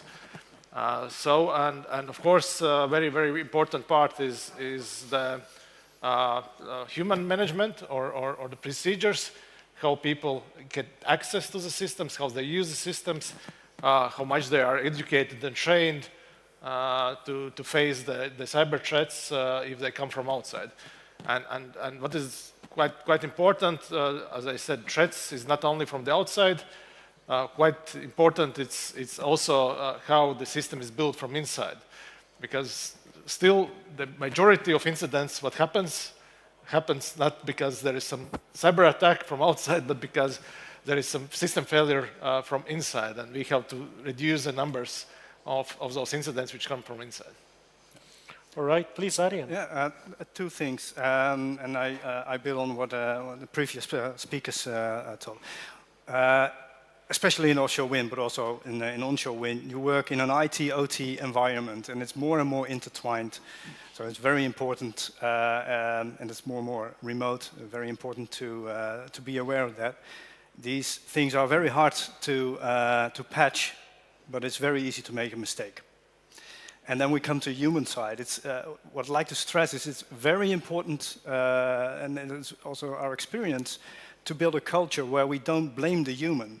2/3 of the errors, the incidents, come from human behavior.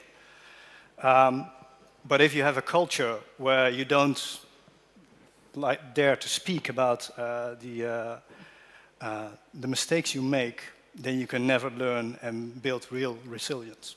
Mm-hmm. Yeah. Morten, please, and then Norbert. Yes, I completely agree with you. I think, and this is a difficult topic, and I'm glad you shared your experience with your company, is that sharing the experience within cyber attacks and showing what happened. And like you said, it's a human factor that is important. But I also wanted to build up on the OT-IT side, operational technology. On the IT side, we're good at segmenting and surveying the IT infrastructure.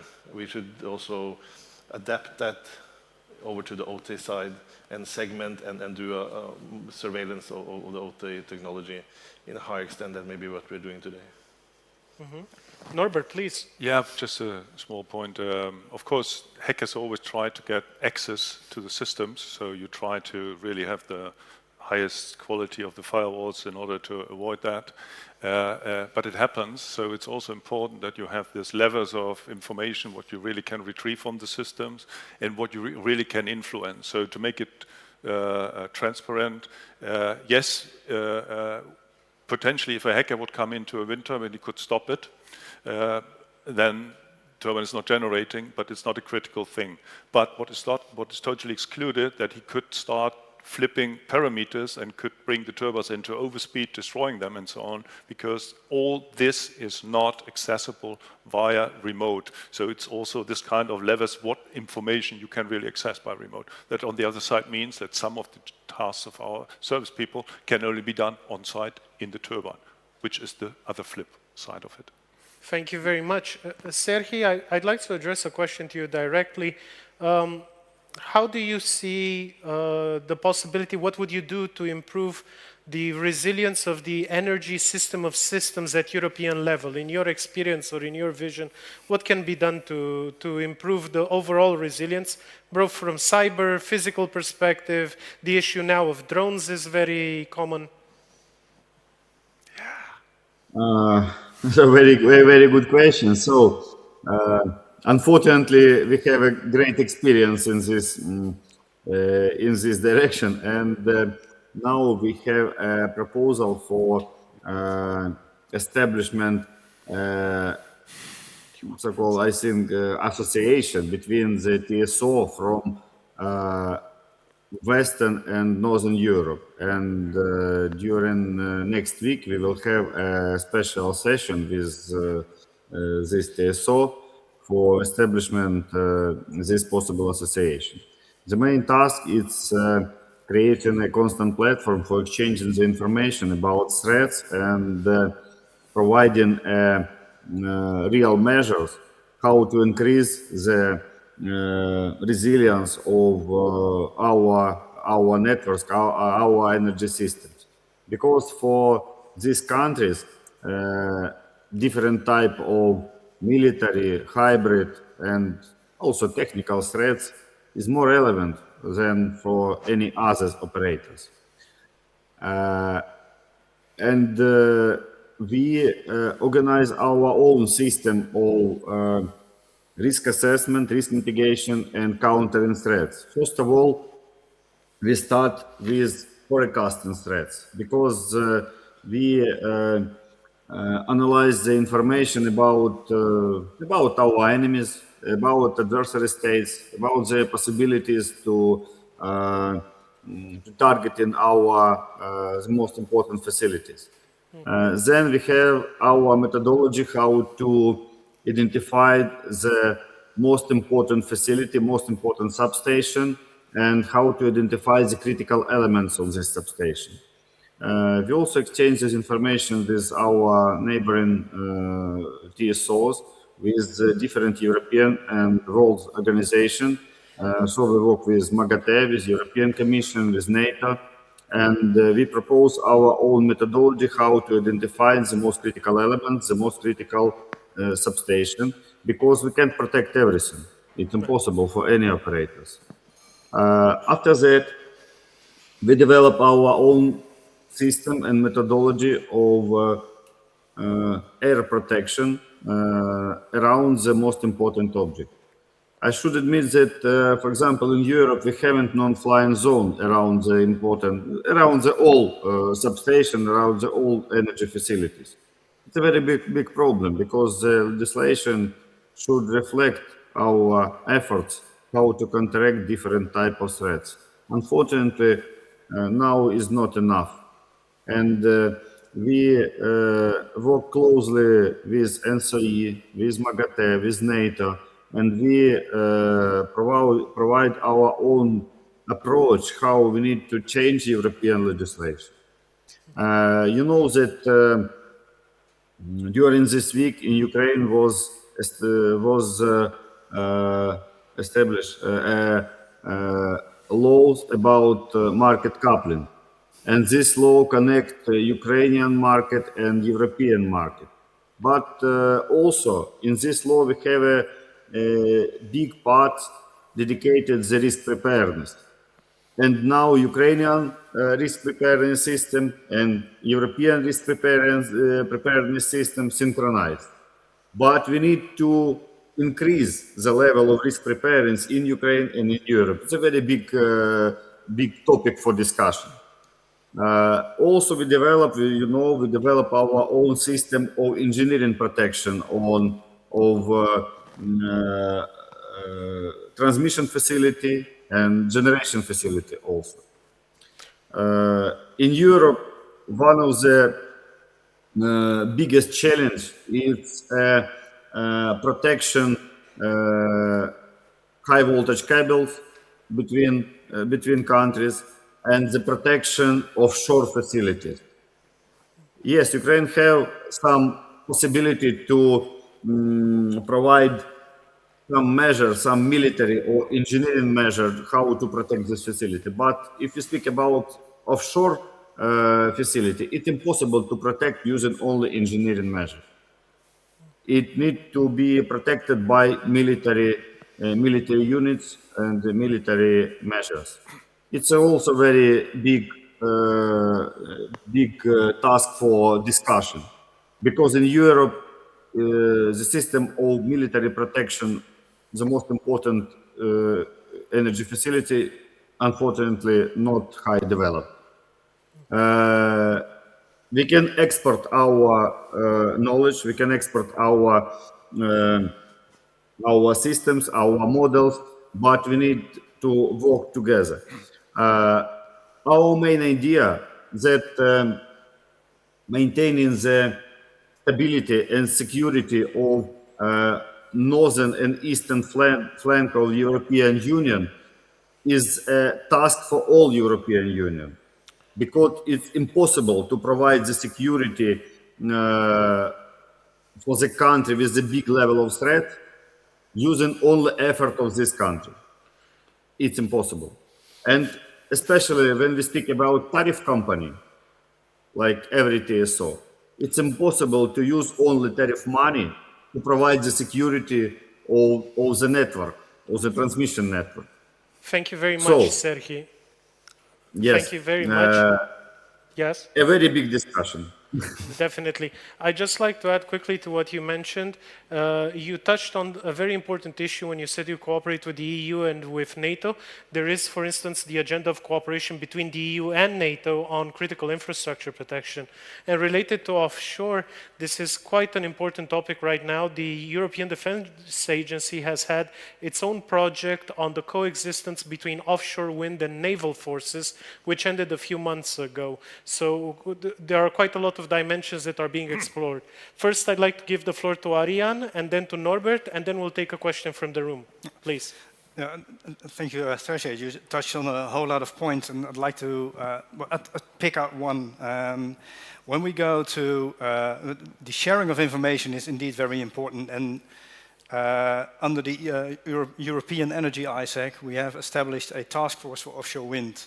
And there is a trusted community now starting to share the information, which is very important. And also the role of a TSO is very important, and they can lead by example. That's, yeah.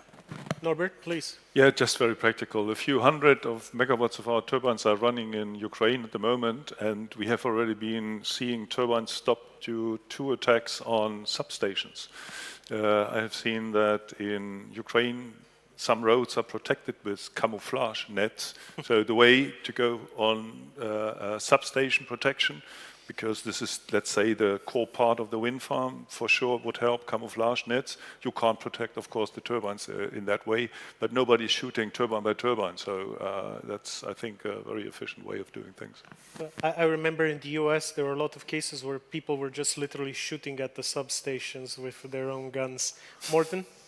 Yeah, I just wanted to mention back to the supply chain within the wind parks being a vulnerability. And we believe in, I believe we're going there, but it's important to mention that the standardization on the EAC and the ISO, we talked about NIS2, but also the Cyber Resilience Act in EU. I think we need to find a common base ground for being a supplier into the offshore wind park. Yeah. Okay, Roland. Yes, since substations was mentioned, and I think it's a very critical part, because as it was correctly said, it's not so easy to pick one by one wind turbine, but you can directly attack one substation where the whole wind park is connected and affect the whole wind park operations there. And therefore, we as AST as well we are investing in additional capabilities to protect and detect the threats for our substations and critical infrastructure. However, we understand that it's not possible to protect everything, as it was said from Ukrainian side.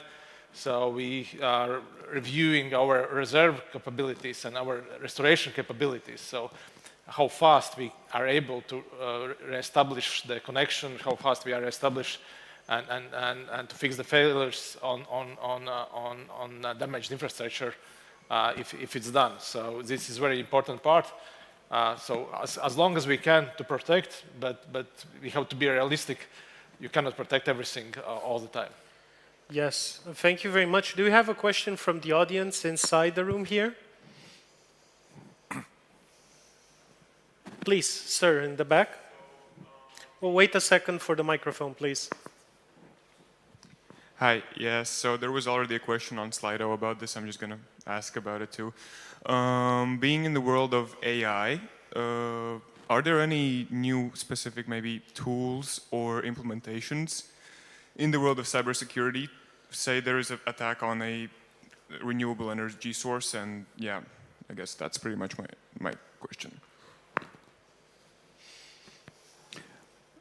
Not specifically an answer, but we had a small research project where we tested with AI for anomaly detection. Because, for instance, with all the sensors within the turbines, you also want to see where the anomalies are, and AI can help with that. On the other hand, we've all seen examples of AI being able to make the attacks more and more easy. Yeah, we are using AI in our operations, daily operations, more like for office workers to improve their work effectiveness and efficiency. But currently, we are also looking on our core business solutions, how we can integrate AI, because the data coming from the system is more and more, and for these automatic solutions in the system, of course, you can improve how the system works, you can improve efficiency with better analytics, which AI can provide. On the other hand, of course, it's additional threats, because AI can be used in the opposite way as well, not to help you, but also how to better target your systems. So therefore, we also have to take into account this threat as well, that it can be used against us as well. So we have to be quite careful and very well understand what we are doing with that. Morten? This is not directly from a cybersecurity point of view, but the use of AI from the protection of critical infrastructure we are using today. We are using historical data, for example, for AIS, and to detect anomalies of how ships are moving in and around a wind park. And if a ship is behaving unnormal as an anomaly, we are able to detect that. And also a hot topic here is dark ships and AIS spoofing. And we're also using AI to detect ships that are not transmitting AIS or other suspicious behaviors. We are using machine learning and AI. Norbert, please. Yes, slightly changing a little bit the subject. Many of you operating assets or want to operate assets in the wind area, and of course you want the maximum protection and be assured that your wind farm will not be hacked and cyber attacked. And how is this working? So I already mentioned the NIS2, which is somehow a norm, a standard which has been introduced, and everybody in the industry who's acting has now to follow it and has to make sure that we are compliant. And this goes in that way that the managers of my company are signing up, accounting personally for that the cyber security is implemented correctly, otherwise they can be fined. And this is the way how it has to be. So there's a personal accountability up in the management, so they can't overlook it or look through the window, they have to follow. And then I can only hope that all the experts here are running, like always, in front of the hackers. And if the hackers use AI to attack, you, of course, need to have the AI prepared to defend against AI. I think Norbert hit the nail on the head. So you can have AI as attacker, AI as defender, or AI simply involved in your systems, which can make it a target. And for instance, we had the situation recently where a cyber attack using AI targeted not the infrastructure itself, but the billing system of the company. And by taking the billing system offline, it forced the company operations to also go offline because they couldn't perform normal business operations. So that's quite important. And people are not discussing today how important it is to have red teaming when it comes to AI to figure out the exact, the ethical adversarial testing, to have the exact vulnerabilities of the AI system, which is very dependent on your particular infrastructure, data, context, and not just generic tabletop exercises. We have time for one final question from the audience. Please, anybody? If not, did you want to add something, Serhii? Okay, No, then I'll take one of the questions from online. Somebody asked about drones. So do your entities use drones in critical infrastructure protection, and how do you protect against drones? Anybody? Please, sir. Yes, so we use drones currently for maintenance purpose, so to check the infrastructure because we have high pylons and high power lines, so the maintenance workers can use the drones to detect failures in the system and problems, the condition.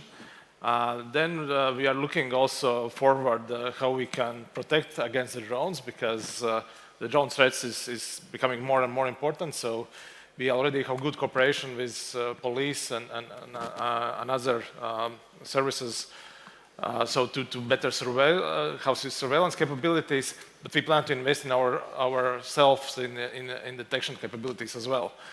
And finally, we are also looking in the solutions like patrolling drones. So, for example, there is some remote substation which is quite important for our system. People are not working every day there on site, and if something suspicious happens around there, you can pick up this surveillance drone and see wider picture around this substation. So there's different solutions how you can use the drones, and sometimes you can use it in combined mode as well. So probably it's dual purpose, not only one. So Morten, and then final word to Serhii. Please, Morten. Yeah, it's just very short that in our complete maritime picture, we develop drone radars to detect unwanted drones in around energy installations as part of the pictures in our operating centers. So we are using drone radars. And Serhii, would you like to add something on the drone issue? Defense against drones or use of drones in critical infrastructure protection? Yes, definitely. We now develop... Very briefly, because we are out of time. Okay. Yes, we use different types of drones interceptors now for protection of our energy facility, but this drone used by not TSO teams, but this drone used by our military units, and establishment the algorithm of interaction, how to use these drones for protection of different type of facility. It's also a very big task for all operators and all entities responsible for critical infrastructure protection. Thank you. Thank you very much. I'd like to thank the panelists for being with us today and to thank the organizers for the opportunity. Please, sir, would you like to add something? And finally, thank you very much for a very important event and our panel. Thank you very much, speakers. But you remember, this is never 100% solution. We have it's a real experience in Ukraine, and step by step, we open new solution, because war is war, and we need together discuss and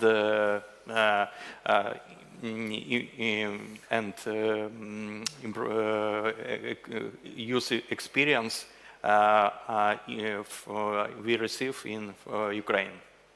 Thank you very much. I'd like to conclude this panel by saying that we haven't solved energy resilience today between us, although we gave it our best shot. And there are a lot of angles that we still have to explore in future events, and the new complexities that are introduced by our need to ensure security of supply, our need to do the dual green digital transition, to decarbonize, and also to ensure energy resilience and affordability for consumers. Thank you very much to everybody.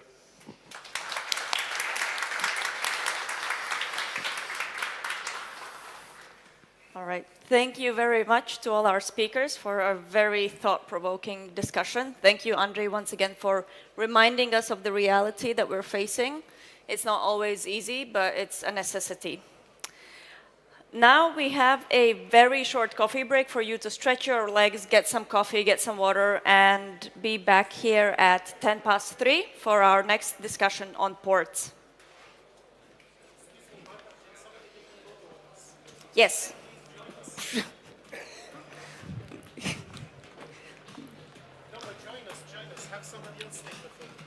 Yeah, sure. My mic is still on. You can take a photo. Thank you. Yeah, let's go there.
Welcome back, everybody. Please grab your coffee, take a seat so we can begin our next panel.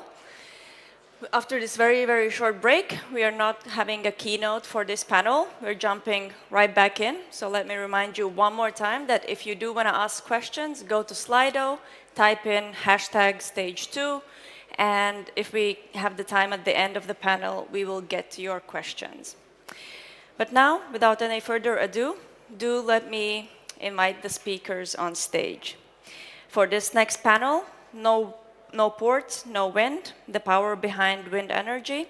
I'll ask the first speaker, Uldis Mielevskis, CEO of Liepāja Special Economic Zone, on stage. And once he stops running around, he's going to join us on here.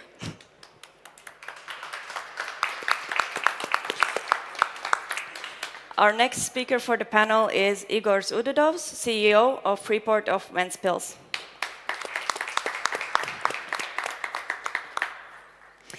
Please welcome Ansis Zeltiņš, CEO, Freeport of Riga.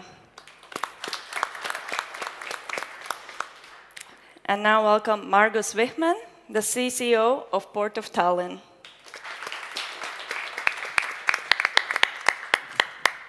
And of course, our moderator, Bert van der Lingen, Vice Chairman of Net Zero.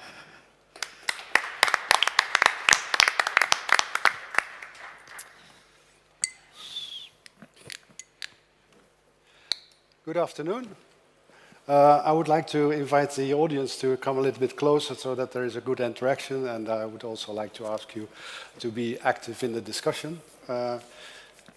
Gentlemen, thank you very much for joining. We had a nice talk, preparatory talk the other day on the prospects of offshore wind and the role of the ports in developing and achieving the goals set by each of the Baltic states.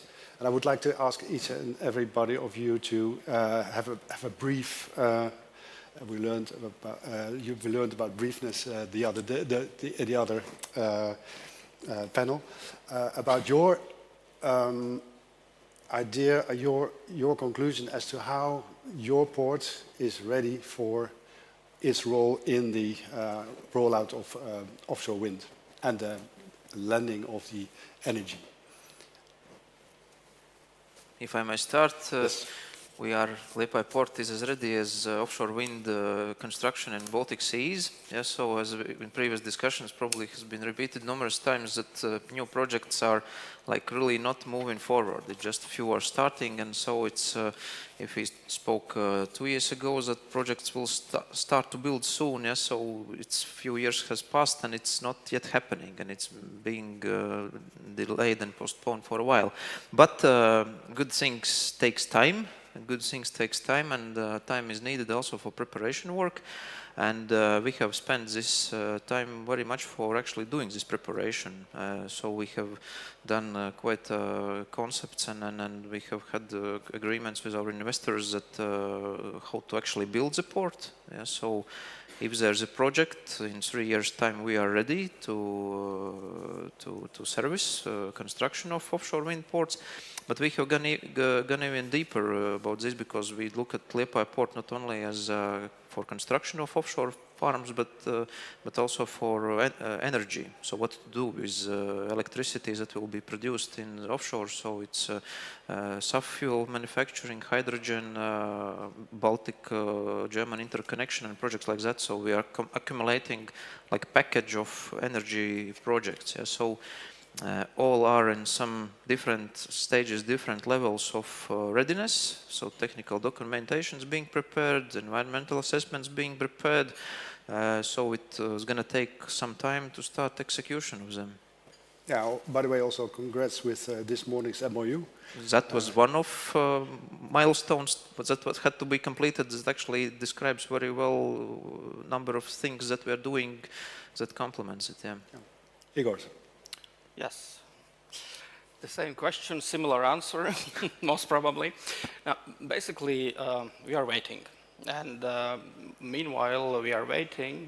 We are keeping ourselves busy with learning on onshore wind farms. trying to ship the oversized structures into the port and on land further ahead. But if you talk about the offshore, then already a couple of years ago, we have made a technical assessment study how the current port infrastructure can be used for offshore and what needs to be done to fully service the offshore industry. And the conclusions are different. One conclusion is that there is a good part in the offshore that we can service already with existing infrastructure in the port. But also another conclusion is that there is definitely a part in the offshore that cannot be serviced on the existing infrastructure because it simply doesn't bear the loads and it's not fitted for that.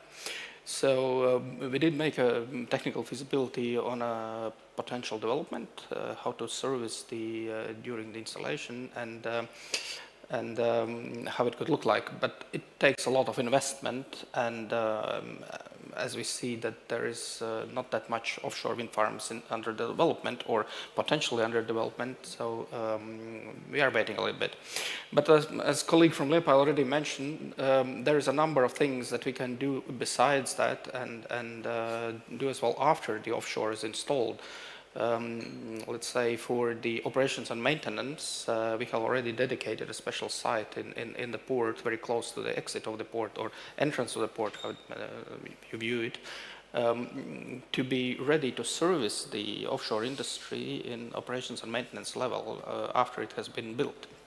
So, and of course the energy hub, every port will talk about the energy hub because usually the energy from the offshore comes somewhere and steps its foot on the land. So we have dedicated a site and signed the necessary agreements with the state grid company to bring the cable into the on land in our port area.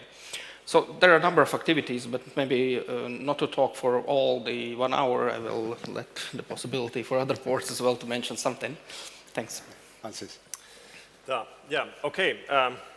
We in Riga, we are taking risks and going ahead into development of necessary infrastructure for renewable and also offshore wind necessary port infrastructure.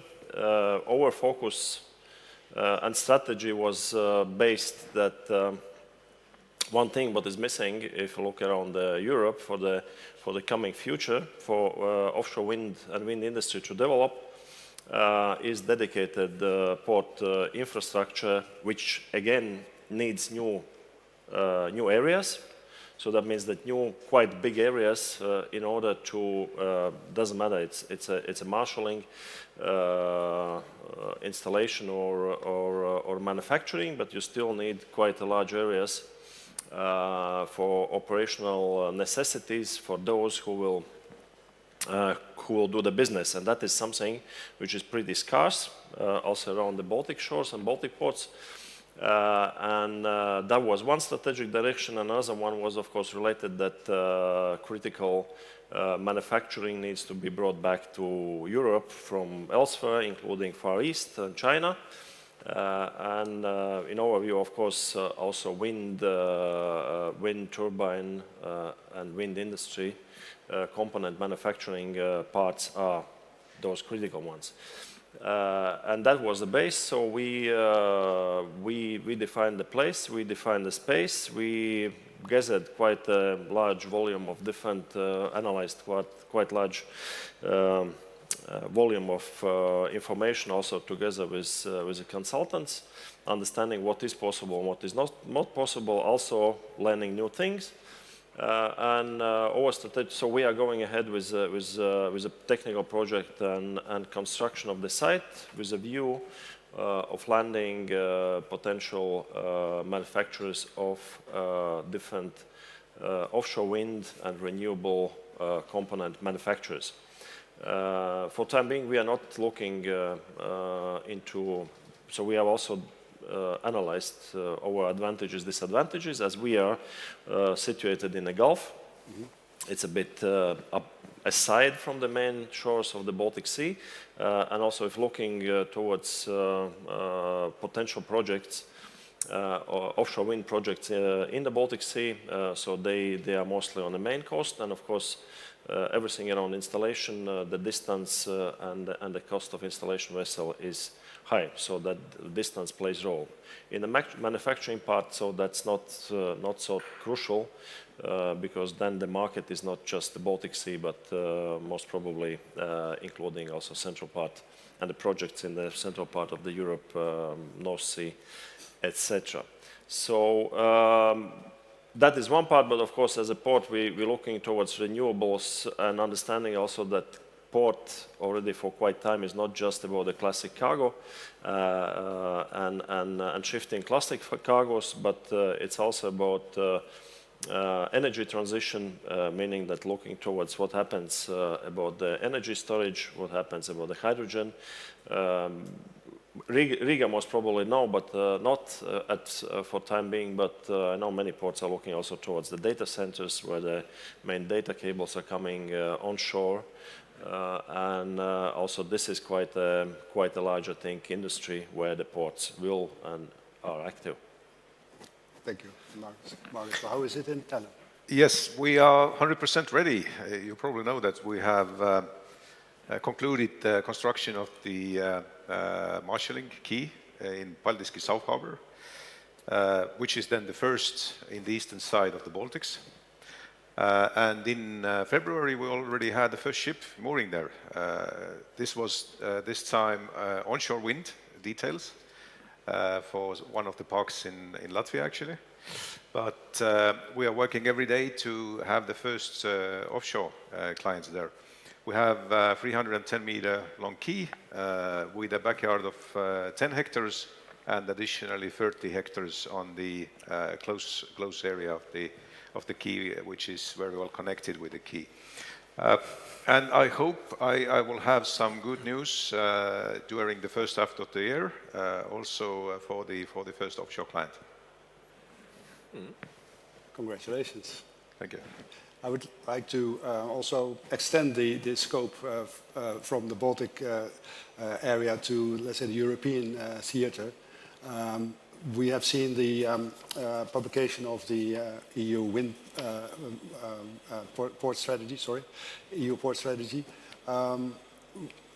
The essence of the port strategy is that also wind energy and offshore energy would become, let's say, an integral part of the functionality of ports. Do you see that back in practical suggestions by the Commission?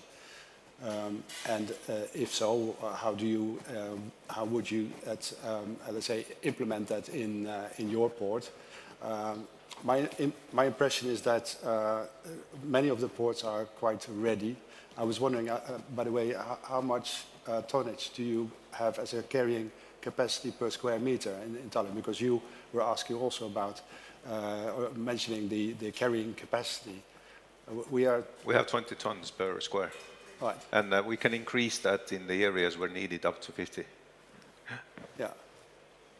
So yeah, because what we see is an enlargement of the scale of the elements of the wind turbines up to 15 megawatts currently and up. So we're talking about 2,500 tons for the let's say the towers or the foundations. So yeah, that would make it really necessary. But about the EU port strategy, do you think it's, as a document, it will be something which we could work on as ports community? Because I'm also looking from our side, from the North Sea side, as to what is possible there. And I can tell you from our side, we are not that positive about, hence my leading question to you. maybe answers. Yeah. For me? Because also you have a role in the Baltic Ports Organization. I was wondering how this has landed in that organization. Okay, yeah, I have another, Baltic Ports Organization, but I have another hat of European Seaports Organization. ESPO. ESPO, and of course as ESPO, we were also very actively involved in a process of development of European ports strategy. That was initiative by European Commission and current Commissioner on Transport and Tourism, Mr. Tzitzikostas. And it went also in parallel with maritime industry strategy, which slightly were more focused towards the shipping, but still the trick, I think, with European port strategy is that it is not a legislative or mandatory document. We could call it, as those who remember, it's like a white paper or something like that. That was part of these discussions and decisions at the very beginning, that it shouldn't increase more regulatory framework, so it should at the end of the day simplify things. And on the other hand, it should give a guidance to European port industry where at the end of the day we want to move and what is critical, and at the other side the legislative part of it, or legislator, the European Commission, then can look on the existing legislative framework to be adapted accordingly, and also the magic question, the investments and finance for the coming years, because one strategy without the finance is just a paper. So how it's gonna go, it's hard to say. I think it's a bit of new initiative. I think as many compromises, some may be good things, some were missed out at the end of the day, but all in all, I think many of ports around European shores were involved, so many organizations were involved in it. Most of it, I think, relates to main focus areas as the same emission trading schemes, for instance, many things related to the trade towards crossing the oceans, meaning that how to not to spoil the business with the EU legislative framework in order for let's say container operators to move their terminal business operations to north of Africa, and so-called carbon slip, so meaning that generates the money more favorable to build terminals in North Africa rather than in the countries of European Union. But also, if you look towards renewables, I think the big segment in the strategy is related to renewables and renewables in ports, because our definition at DESPO also was that the ports are those hubs where one way or another renewables will land ashore or again will be transported elsewhere. What we need to take out of it is that, of course, not, and I always say it, not every port will become an energy hub. That's also absurd, because different ports has different purposes.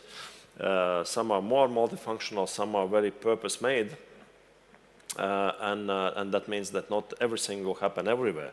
But of course, the main things, if you want to go away from the fossil, it's also clear that not, I mean, electricity in the simple form will not be able to be transported. That means that there will be media, and it doesn't matter, it will be hydrogen, methanol, ammonia, which are more known substances, at least on the table, but in order to transport energy, it still needs to be transported, and most probably also on the ships, and that means that the ports will be involved. And then everything related to different new activities, as I already mentioned, the data centers, underwater cables, and of course military dimension, which is, I would say, quite new in the port strategy, because it was more always at the national or NATO country level, but now it will come very much into the port business, and most probably also somehow will be related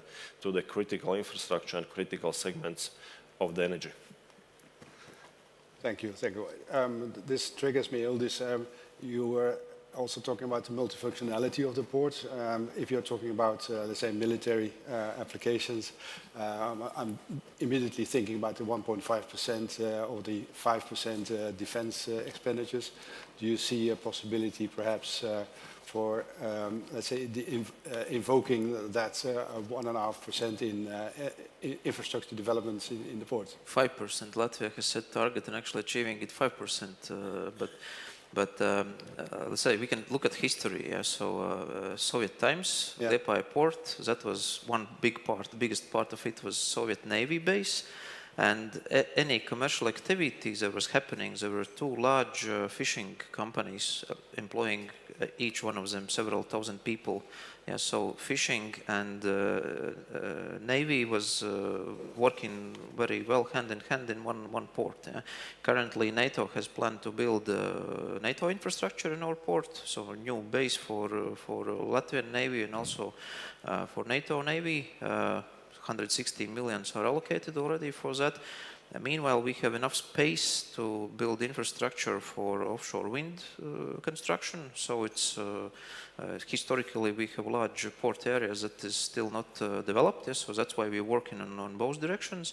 And then again, so if you compare offshore, it's the same basically as a fishing. Yes, so that's possibility for local guys.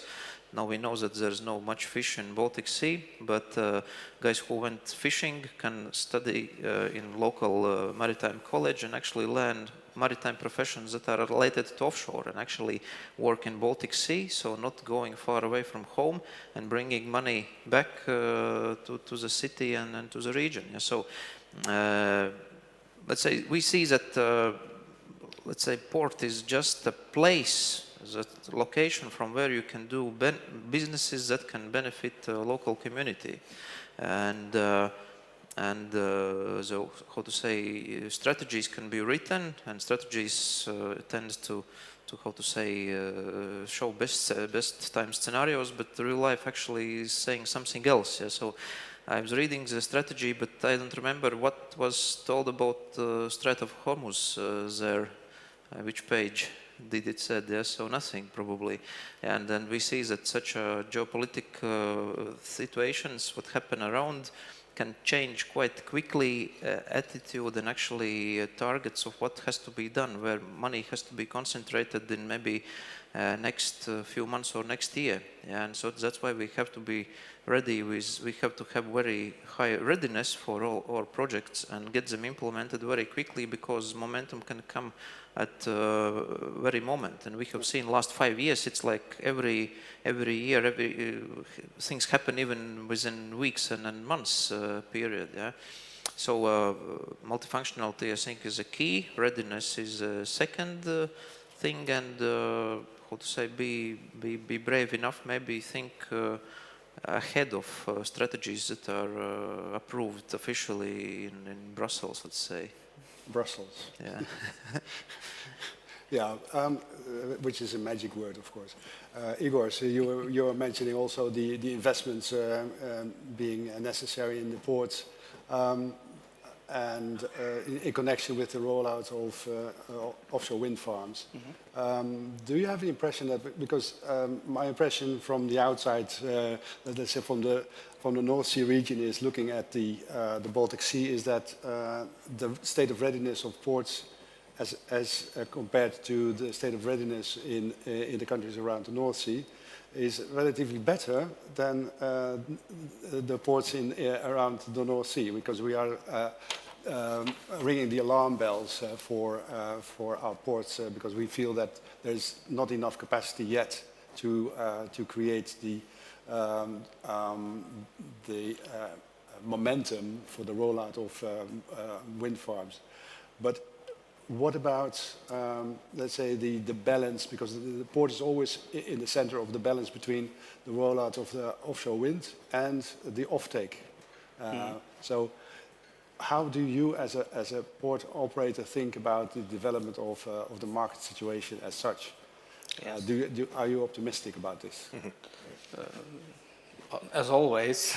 As always optimistic. Very optimistic about a lot of things, because without that you cannot achieve anything actually. But ports in Latvia particularly currently face a very interesting, I would say, situation where on one hand we have a huge overcapacity, and we easily could swallow tens of millions of tons of cargo to be transshipped.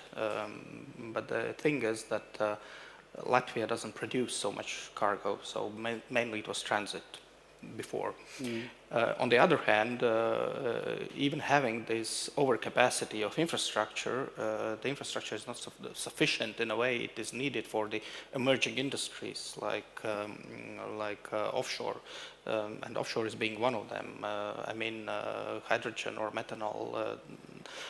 Ammonia, you can basically, we do have a terminal in Ventspils that used to handle ammonia, and theoretically it could be reopened to handle it again, but you need additional investments.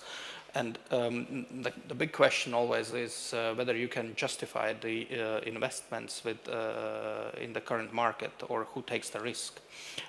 Port of Riga is very brave. They took a risk on one hand as well for production industry, as I understand, and that is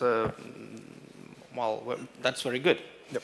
On the other hand, Ventspils, Liepāja, Klaipēda, even Paldiski, all of these ports are roughly 100-150 kilometers away from each other. So if every port will install or create a offshore wind servicing harbor, most probably there will be overcapacity in this field as well.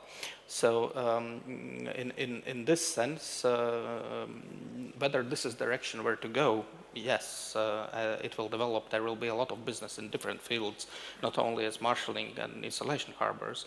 Whether there is currently enough projects to justify the investments in all of these ports, I would say no. And we don't see in the pipeline that it will come.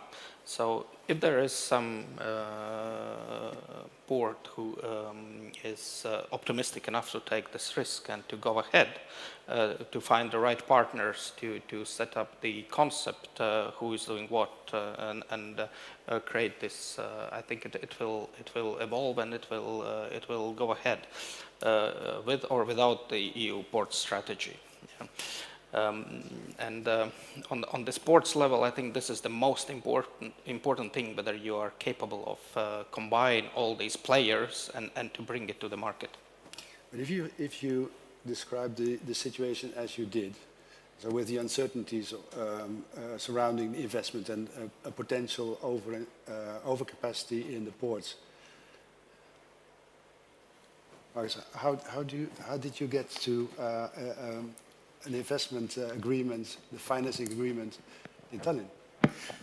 Yeah, we actually took the risk because it's we as you probably know, we're a public company, so it's coming from our it's our capex, and we even don't take the loan on a project. It's based on our balance sheet basically.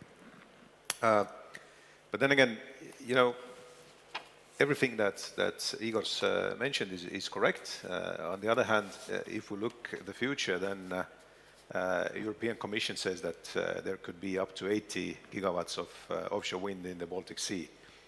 Currently, yes, there is only place where something is happening is Poland. There will probably be, in the near future, a few projects in Finland.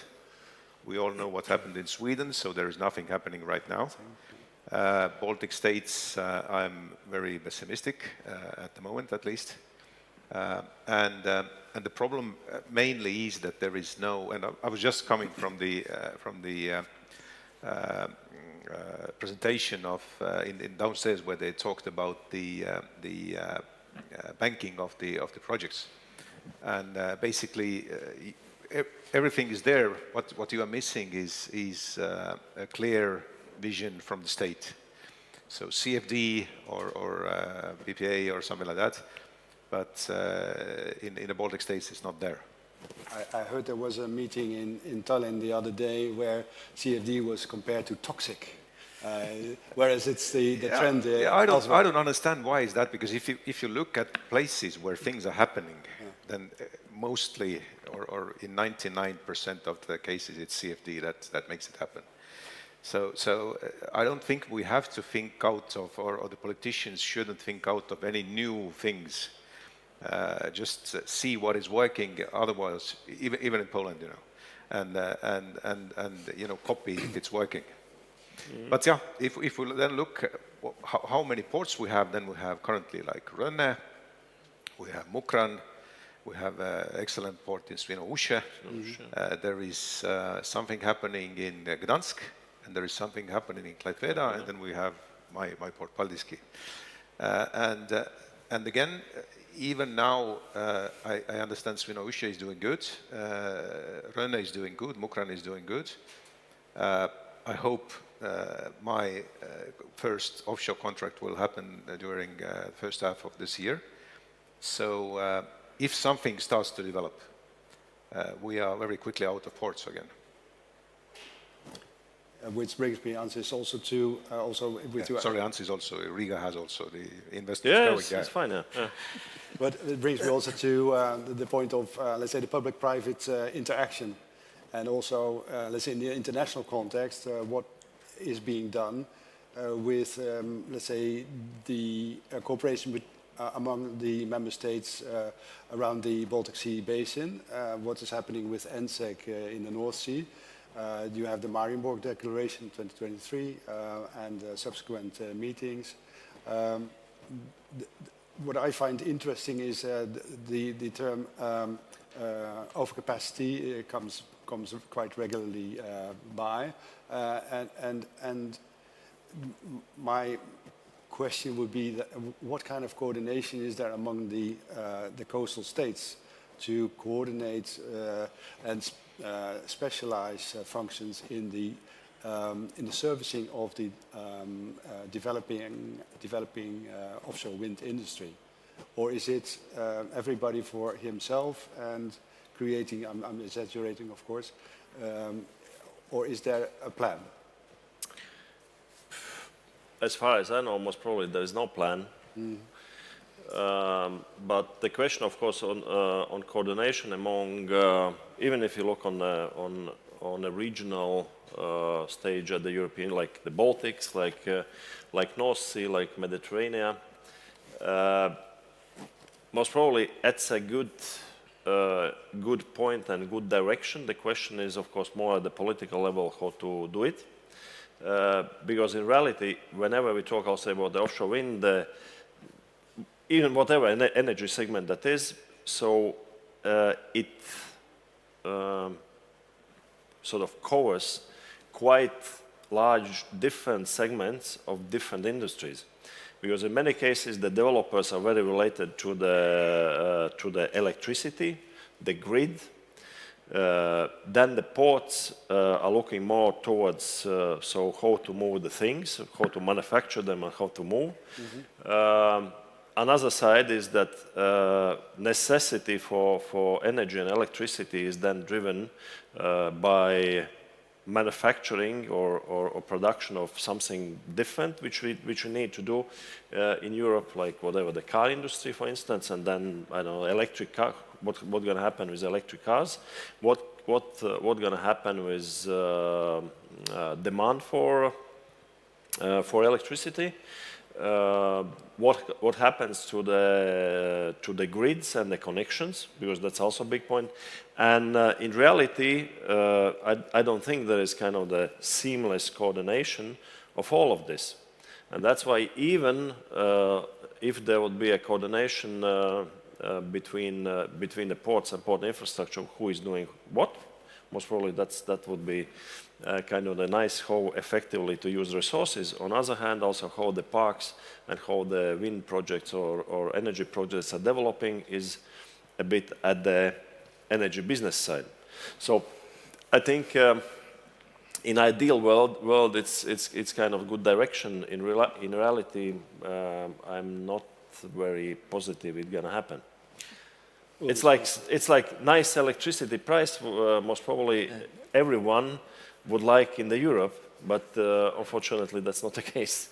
If you ask about plan, then I think we all have lived in countries that had a plan, so that collapsed, unfortunately. I didn't want to mention that. Yeah, but so the Soviet Union was planning everything, and then it didn't work out. Yeah, but if we talk about plan, yeah, so I would look a little bit different. So we talk about port, how ports can help to offshore industry.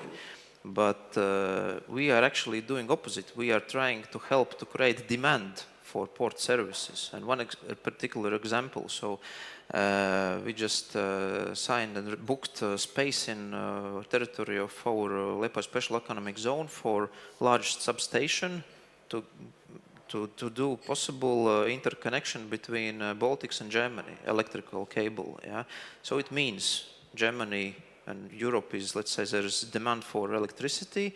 So if there's interconnection, so it means there will be possibility to build offshore parks in Baltic Sea, yeah, and so there will be demand for services of the port. Yeah, so if we have space for interconnector, if we have space for also that was signed today, hydrogen link via Baltic Sea, where also Latvian, Lithuanian, Estonian hydrogen plants can be feeding in hydrogen that is produced from green energy. So we are creating also this possibility to create supply and ensure somebody is demanding some other countries, and then we can build offshore parks, and then port infrastructure will be needed. If you look at today's situation, we cannot consume electricity that would be produced by offshore park if we just build it. Yeah? So we need to think, and then the word plan actually comes into place. But it is not like 100% coordinated that somebody would sit at the drawing board, take a,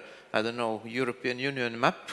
Okay, no. We have made a drawing, agreed, and this is what next 10, 15 years will happen. Yeah? So that would be no point of this conference. That would be quite boring. Yeah? We could just see on reports have it been completed or not. But we are every year we are doing some new ideas, brainstorms, and seeing what will actually happen first. So let's say therefore we see, and our investors see quite big potential, and just have to come together all the bits and puzzles in one place in the right time. Yeah. Marcus, you wanted to say? Yeah, I just wanted to say that it's maybe a little bit too early to cooperate on this, and the market, because you know everybody, the market is not there yet, and everybody will find their niche in together with the market, because we are not enemies. You know, we know each other, all of us, for 10 years at least, and we meet at the conferences, we meet at the BPO, at ESPO.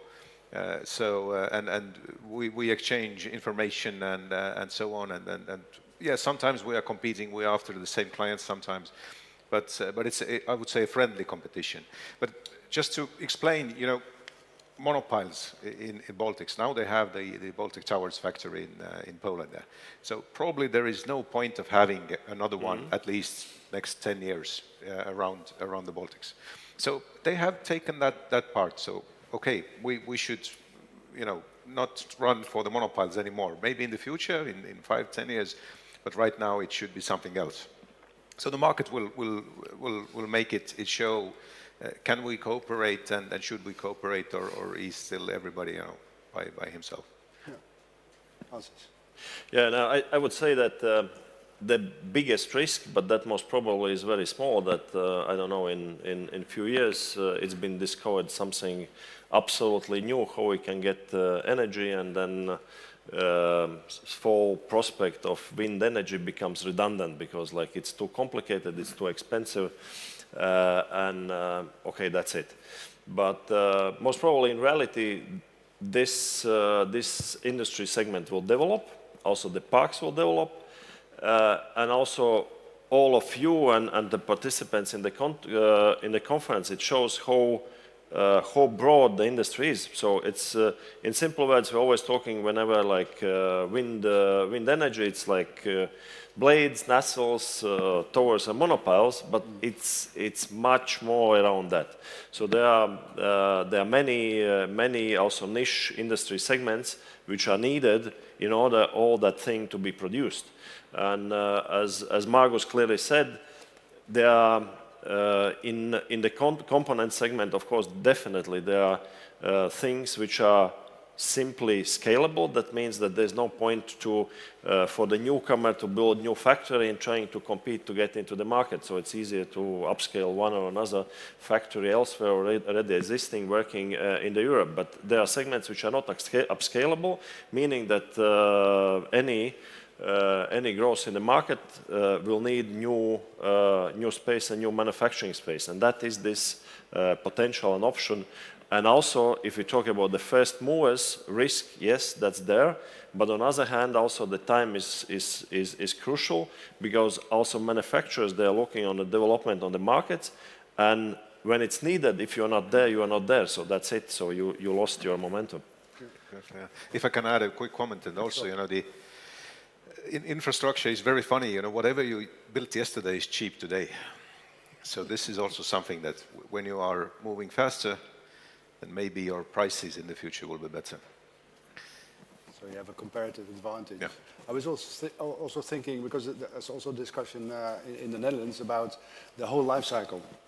I know it's way too early to talk about it, but decommissioning as a function, is that on the horizon or just over the horizon?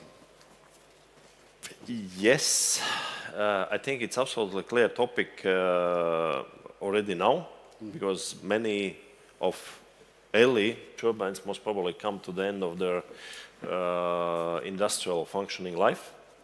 And then is, of course, the big question now with the recycling economy or circular economy, what to do about it. And again, I think that is an inevitable topic, which of course develops different directions, but also as a ports, most probably that's a niche. Because the same with oil rigs and oil mining, the old platforms, the commissioning of the platforms, and that's also quite of the big niche. I think the big question, at least definitely for Latvia, is always, and it's elsewhere in Europe, it's a regulatory framework and permitting on the environmental side. Because when you produce its turbine, when you bring it for the commissioning, it's a waste, and that comes with absolutely different set of regulatory and permitting procedures. Just have a look at if there are questions from the audience. Or yes, we do have one question online. If this has already sort of been touched upon already in the discussion, but maybe you wish to elaborate a little bit more. So the question online is, which port in the Baltic countries will be the first completely ready as a marshalling port for offshore wind? It will be Lithuania, Estonia, or Latvia? No, not all at once. Yeah, I mean, we are ready. And we are doing onshore now, but like I said, hopefully we will have a soon announcement about the offshore too. Perhaps you want to elaborate why is one port enough, or do we need more than? I think I said that's you know, we definitely will need more in the future. It depends on how the market is developing. And again, if we talk about the components, then this could be also the North Sea that is supplied from the Baltics. Yeah, I would love to say that the port of Liepaja will be first marshalling port ready that is located in central of Baltic Sea, So, because for marshalling ports, I think location is also important, and I'm very happy that Tallinn is actually commissioning, has 20th of May, I think, was opening, but you already we have an accepting official cars, yeah. You're already accepting vessels, but yes, I think to get projects in Baltic Sea done in the amount that is set in strategies, and I hope strategies are getting filled. Yeah, so it's not going to be enough with one port. Yeah, and also location is important, and that's why I think Liepaja should be first in a good location. Are you still open for accepting bets? Or we are... Yeah, but then you also have to include it in a wider regional scale. But I have also a question, looking also at the time. a question pertaining to the supply chain and let's say the servicing of supply chain companies willing to invest and willing to settle in your respective ports. I'm thinking, a bit teasing, but I'm thinking about what happened in Scotland with the offer of the Chinese OEM to start producing equipment there. How do you see a potential influence or interest, if there is already interest from Chinese parties? I would be interested, of course, but what if Chinese companies would come and say, hey, we want to Mingyang, we want to build here a factory of wind power turbines of 20 megawatts. What if that would happen? Do you already have a scenario for that? That's classified.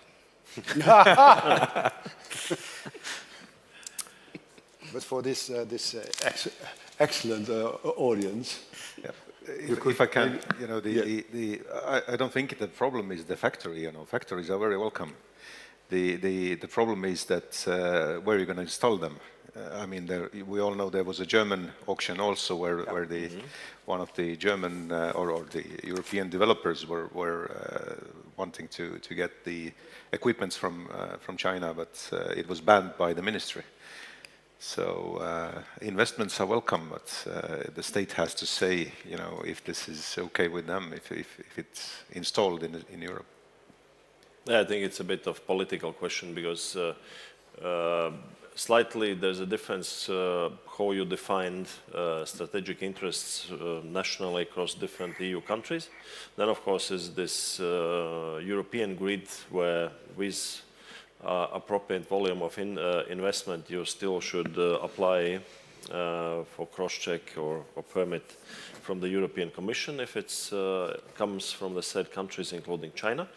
But national, of course, it differs, and I would say, of course, it's always a bit of it's not a bit, but it's very political. I would say that turbines or the wind energy most probably will be a segment which is on strategic importance, and also what Margus said, if it also relates to the wind parks here in the Baltic, then most probably that will be no. On the investment side, of course, investments are welcomed. Igor, are you willing to declassify your... No, both gentlemen already discussed. Well, there has been interest from Chinese producers, definitely, and from several, I would say, in last recent years. But well, in this sense, the port is not the problem or the bottleneck. The other factors are, and that's why it maybe doesn't make much sense to discuss about whether ports or this or that. It's different in a political level. Well, this a question, but it also relates to the other three gentlemen. If I were to ask you, what would your message be to ports around the North Sea? What kind of special experience you would like to share with our ports around the North Sea, given your experiences in the early development stages of port capacities? What are you satisfied with, and are there also warning signs where you say, well, watch out for this or that? Well, for us from Baltic States, teach something or advise something to North Sea ports, that's quite challenging question, because I think North Sea ports has the biggest experience, and Danish ports has the biggest experience that actually we are learning from. So we have studied examples of Ronne, Esbjerg and other ports to actually develop our concept, and then together with One Northern Euroports, so this concept being developed even more and more. So the large companies with experience in many countries, many regions, many ports, and we have to bring that expertise in to not make mistakes, to not fall on the mistakes that have been done elsewhere, somewhere else. And I think the problems are, let's say, problems or challenges are very similar everywhere. Yeah? So one thing is that developers are seeing that there's not enough port infrastructure and it's not enough for their aims. At the same time, developers of offshore parks are not ready to say and sign, yes, I want to book your port infrastructure and I want it to be ready in 3 or 4 years' time. Yeah? Then port actually has a document, you can go to bank and actually, okay, we start building work. Yeah? So that's, I would say, if we all in Europe could overcome this problem, that developers can say yes to necessity of port infrastructure and provide this commitment to port, that I think would solve all the questions. But I think that's the same problem in North Sea and Baltic Sea. Well, it's good that you say that, because speeding up the procedures is a major headache. For instance, the extension of the Port of Rotterdam took 25 years. So if you could do that quicker and by being very smart at, let's say, the regulatory... We need 3 years to get from yes to completed quay wall. Well, there you go. It's faster than Rotterdam, I see.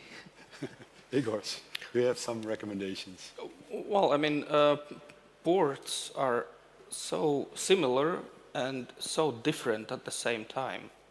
And therefore, actually, recommendations in one place might not work at all in a different place. It's always case-by-case sensitive. But what we could agree, those are very competent gentlemen, to create some kind of port consulting group and go out and do this consultancy. First of all, learn from Baltic Harbor how you did it, to look at the technicalities and then go on. So I see a business opportunity here. So. Yes, definitely. Answers. Do you have wild comments?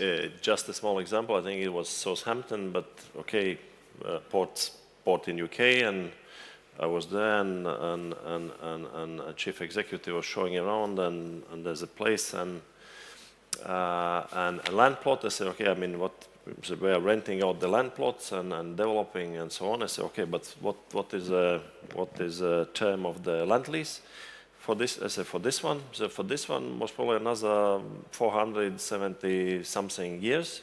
I said, what is the total term? Total term was around 900 something years. So where's the lease agreement? I said, most probably in museum. So there's no much what you can what can teach into this direction, because many, of course, has a vast experience in the port business, in particular. Also, if you talk about Netherlands, like being traders of the world. And I think doing very, very good. And I think the good thing from our side is that we try to do things fast, and that was the part also. I mean, whenever we compare, also on offshore wind, I mean, regions normally are much larger than, like, investors looking. They are much larger than just the Baltic Sea. Mm-hmm. So that means that you need to sometimes you need to compare also yourself to Turkey. The labor costs, the capex, the many things like this, and also the logistics. But on the other hand, of course, the timing is crucial. How fast the project can be realized, and in this essence, of course, we slightly compare nationally from country to country in Europe, because the kind of the big investors working globally or internationally, I mean, they come with the consultants. Consultants has brought all the experience starting from Czech Republic to Turkey, Japan, Australia and elsewhere, and so you know the picture, how fast and what is okay and what is not okay. And of course, that is the part of the problematic thing, what could be harmonized in some way, but again, most probably not happen, because of the planning. Everything is not a good plan. Yeah, coming back to the ports of the North Sea, and we're out of time, by the way. but I think the biggest thing that we can do with them is cooperate. And we can see it already now. Sometimes when Esberg is full or Rønne is full, there is a chance that we can accommodate some of their details or components or something like that. So this is something where the cooperation is possible. Well, with that, dear friends, I thank you very much for your contribution to the panel. I would also like to thank the organizers for giving us the opportunity to discuss port strategy items. And I was delighted to see how vivid the WindWorks is working. So congratulations with that as well. Thank you very much, audience, for your attention. Thank you. Thank you to all of our panelists. I think this was a very good, very interesting discussion. It's a little bit like what came first, chicken or the egg, right? If we have no port infrastructure, thank you. How can we expect the parks to be developed? But then how can we justify the big investments into these parks, into the ports without having the commitment from the parks? So thank you. Before we go on the little break, we have a special video prepared from one of our partners, Stenaline. So do stay for a minute to see that. And then we have a 20-minute break. Thank you.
Welcome back, everyone. We have the final panel of the day. I'm very, very happy to see so many of you here. I hope you had coffee, you are energized, and you're ready to actually find out what does it take to build an onshore wind park. This panel discussion will be a little bit different than the rest today. We're splitting it into two parts. So the first part will be about development and manufacturing, and the second part of the discussion will be about logistics and construction. I will start by inviting the speakers of the first part, and then after the first part is done, the speakers will quickly change. We're not having a break in between, and we'll continue on with the second part. So please join me in welcoming on stage the speakers of the first part. First, we have Renars Urbanovic, the country manager for Latvia from Utilitas Wind. Oh, I'm so sorry about the mix-up. We have Linas coming, the country manager for Lithuania. Please, Utilitas Wind.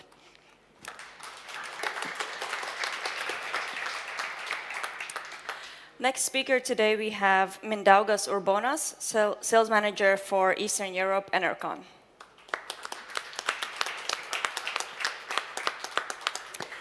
Then we have Laura Anteina, the Director General of Nature Conservation Agency of Latvia.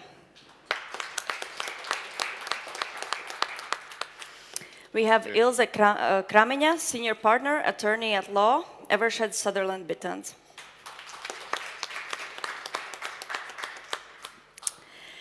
We have our final speaker of this section, Norbert Dwenger, VP Region Eastern Europe, Nordex Energy.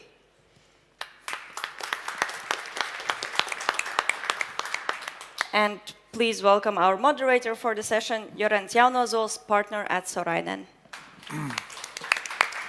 Thank you. So, last panel of the day. We have 10 panelists, hour and 20 minutes to go. Wine is not yet served, so let's have some fun. Let's be quick, honest, and crisp. Wind farm development, a phrase not commonly used in Baltics. We had like one wind farm in Latvia built over the last 20 years. Finally, there's some development happening. In Estonia, there's also some development happening, but probably not at the scale everyone would wish. In Lithuania, there's a nice portfolio of already operating wind farms, and now we just had this large transaction where Energix entered the market and will build 470 megawatt hybrid park, 140 of which I think is wind. So there is some experience already, some experience to be shared, some lessons learned. So we'll try to focus our panel on those practicalities. Before we start off, we heard today many discussions about what is blocking the scale up of wind farm development, what are the biggest obstacles. So maybe just to train our voices, question to each one of you, just very quickly, no follow-up. What is your single bottleneck in Baltic wind farm development? We can start from Linus and come back to me.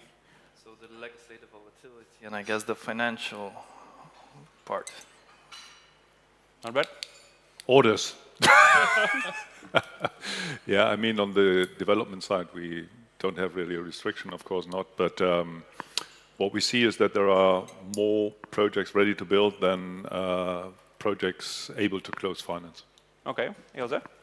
Territorial planning and environmental impact assessment as procedures. Okay, we'll get to that. Laura? I think the public opinion still is one of the biggest bottlenecks regarding the development of wind farms.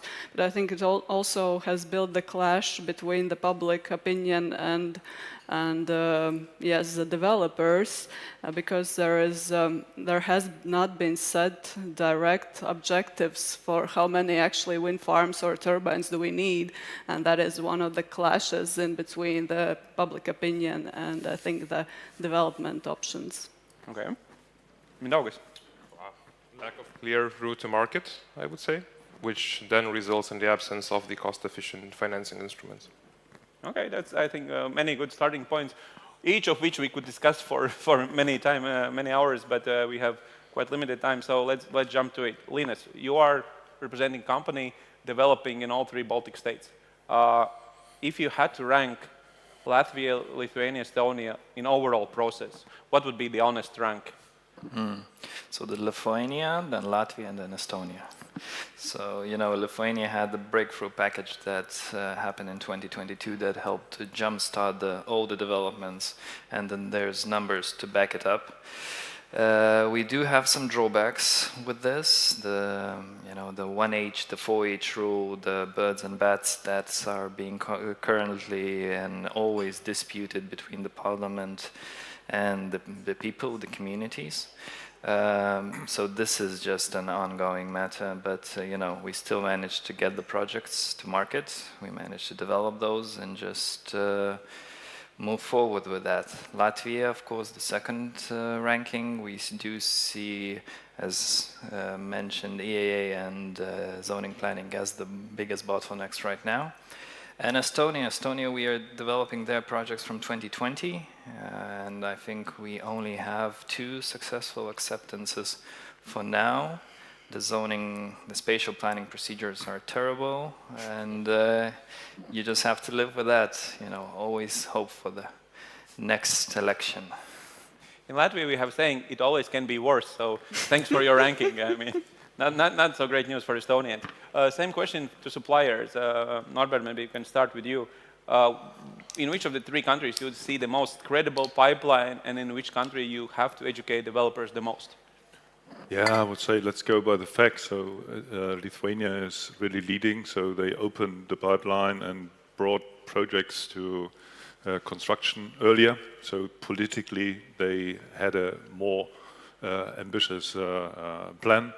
Latvia is following now. We have, as Nordics, close to 500 megawatt at the same time under construction. So it's really a big jump for Latvia. And Estonia is really also at the smallest of the Baltic countries, lagging behind. What I hear is that, but I think it's not really distinguishing Estonia from Latvia, is that sometimes communities having problems, that the opponents to wind farms are gaining loud voices, and then they need to wait for the next elections, and then it takes all longer. But I heard similar stories also from Latvia. So, but if we go by the facts, this is the ranking I would give it. Okay. In August. Yeah, I would just confirm what others have said. For sure, Lithuania is the front runner, where the majority of the projects were built in the last few years compared to all Baltics. I guess it also has then the best established supply chain, contractors network, ports are best prepared there. Although, as it was also discussed today during the event, the market is starting to saturate a bit and slowing down a bit. When it comes to Latvia, it's a different story. We see a lot of projects in the development, but not too much projects being in the execution or being built lately. So I think when it comes to the know-how that market can utilize from the OEMs is still there. Our experience in the construction projects, project management in other areas, we can still educate the market a bit, while in Lithuania, the market is established quite well itself. For Estonia, I can only agree the permitting timelines are super long. Therefore, it makes it difficult to bring the project alive, or at least ready to build. Although now we see quite good tailwinds coming from the government support mechanism, which lately being announced. All in all, I think from companies like us, like Nordics as well, we have long-standing positions in the market. We are active here more than 20 years with our service operations, also construction experience. So I guess a lot of projects, especially in Latvia, could still benefit from that a lot. Okay, interesting insights. Ilse, you heard the rankings. Let's take the golden middle ground, which is Latvia. Say a new investor comes into your office tomorrow and say, well, what does it take? How long does it take to build a wind farm? What number would you give him? Realistically, I would say like anywhere between 4 and 10 years. That's a realistic term, depending on the scale of. That's also a very legal term. Yeah, but smaller wind parks, yeah, you have good municipality, no detail plans, probably no detail plan. It will go faster. If there's a big one scattered around larger territory, it will take longer. But actually, the reality is that in worst case scenarios, it can take even longer than 10 years. I really checked the wind farms which we have seen, like in due diligences, or the ones which are already built. It takes a lot of time. Okay, it takes a lot of time. What fills out that time? So it's 10 years. Can you just give a broad overview of the 10-year timeline? Very broad. Jorens actually counted. If we look at how many like signatures or sign-offs or approvals you need, it's not less than 20 or more. It's including decision makers on the municipality level. Then on the governmental level, many institutions who are decision makers or issuers of the technical requirements, like Civil Aviation Agency, armed forces, national armed forces. Yeah, you also need to agree with them the height of the wind turbine and where it's allowed to locate it and where not. And then many technical requirements, institutions who issue technical requirements. DCOs, gas, Latvian state forests, you name it. It's a long list, yeah. And in worst case scenarios, administrative courts also sometimes, have a saying when it's disputed. So that is where the projects get stuck, when you need to receive a lot signatures. Norbert, you had build up? Yeah, I would say that it's really a critical point and some streamlining necessary because there's this loop description of you fully correctly, but the worst is when you have gone through the loop and then the technology you have planned is obsolete, and you go through it the second time, and then you really come to these 7 to 10 years. So what is really appreciated if authorities cooperate, if there's a will on the political side to streamline, you can also do it in 2 or 3 years, and then you really know what you plan in the permit on the technical side, and you can also realize it. Also, just to add here, of course, technology improves, but it doesn't improve by miles. I mean, we are looking at the rotors being introduced in the market bigger by 5, by 10 meters. So I guess this level of flexibility harms nobody, basically. And if we would have such flexibility in the permits, it would help everyone a lot. Okay. Good timeline, good insights. Lucky for us, we have representative from authority. Lieni, you're part of the puzzle. Developers often complain most about EI process. From where you sit, what do you see would be the biggest help to shorten those processes without compromises to environmental protections? Okay, I'll start with the quality actually of the impact assessment report. That is one thing we actually need to make more accountability for the private consultancy firms who actually produce those reports because there is very bad actually also quality reports we gain, and that takes time, to rewrite them sometimes even, and to include all the necessary lacking information and data after submitting the first initial report, especially the first initial report. And I think that is one big issue we need to deal with in future. Also, lack of data, or that is what we actually need to improve. And in my opinion, the regular state budget for the regular monitoring, for example, on different, the birds or bats or different other things regarding the development of the wind farms would be very necessary, because as now we are lacking this regular financing, we kind of ask that developers provide this data, and that takes time, of course, because then the data needs to be gained, and then the data needs to be analyzed, and the data needs to be submitted, and the process goes on. That is one more thing. I think there is also a better, coordination and cooperation between the institutions on the government side, of course, because, for example, we have, if our, determined rules and are already included in the report, for example, then maybe we don't need to look at this report again. And the institution responsible for, giving the guidance to the developers, which is now in Latvia's case, it's the State Environmental Service, they could just, go it through themselves and don't ask other institutions to do it again. And I think that would shorten the process in the end. Do you think the last one, because you mentioned, okay, the private responsibility for those consultants, but there's still responsibilities there, so that's, I think, partly solvable. Budget issues, less so. given ours perhaps. But we can also, I think, look more at maybe different perspective. Maybe actually the private developers could kind of support with financing this process, and maybe, you know, not support the private consultancy firms, but maybe support the government institutions in order to get the faster results and the better quality result from the process. And just quickly follow up on the last one where you say the better coordination between authorities. Is it just talking, or should there be some legislative amendments to facilitate that? Because that is a real issue, what you mentioned, and that should be solved on the state's end for sure. Of course, if it is stated in the regulation, there is a mandatory need to, you know, go kind of commit to the regulation, but if it's not, then it's just, you know, between the people, and the people change. So if the people change, the process is not working on, so better to say it and put it in the regulation. Okay. Linus, all three Baltic states, developer, are you willing to support state institutions financially, or where do you see the issues? Is it lack of legislation, too much legislation, implementation, interpretation, all of it? What's your take here? Depends a little bit on the sector. We also are tackling the same issues with the environmental agencies. Birds and bats, you know, studies that needs to be conducted for the EAA, how it's being interpreted, what kind of curtailment it brings to the project itself.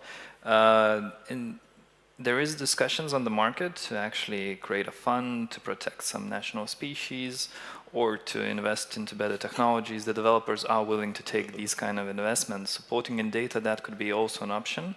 It's always welcome to broaden the knowledge of the institutions, so we could all find better synergies while developing the projects. That's quite an interesting take, and I think, especially in Lithuania, this is a discussion that was brought to the market attention a few times. Unfortunately, it didn't lead too far, but yeah, you might get there. If you knock, someone will open eventually. Yeah. Same in Estonia, same in Latvia. I hear the same problems throughout the Baltics, to be honest. So this has to be tackled. A close, open discussion with the institutions is always welcome, and I think that's supported by the associations and all the developers. Would you say if a country who really cuts bureaucracy, because it's a very common theme now, would it gain competitive edge over other countries?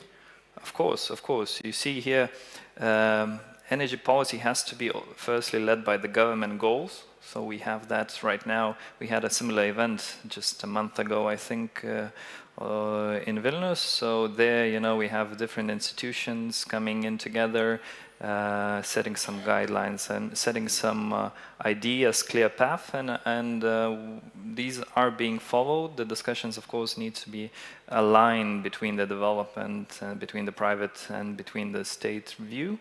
But nevertheless, when there's a straight goal for everyone to follow, it's easier on the market themselves. So I think here that gives Lithuania the competitive edge right now. The Latvia and Estonia is lacking. Okay.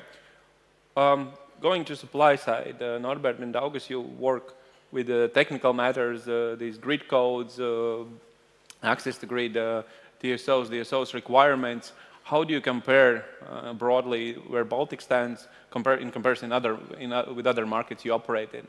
Is something better here? For example, in Latvia, wind turbine installation is not construction works, and it can, at least so far, can go rather smoothly. But yeah, Norbert. I would say broadly reasonable requests. No issue with that. Nevertheless, also part of the first panel this morning, some standardization and, let's say, unify a grid code request for all three Baltic countries, which somehow have a electricity market, which is one, would make sense instead of having to follow up on three different grid codes and three different forms of testing and so on. Okay, but it's not on our side. I can formulate that as a wish. But actually, we have done grid code tests successfully in Estonia. We have done grid code tests successfully in Lithuania. Latvia, now we are commissioning, so still a bit away from testing. With LitGrid, at least you have communication. You can sit down with them.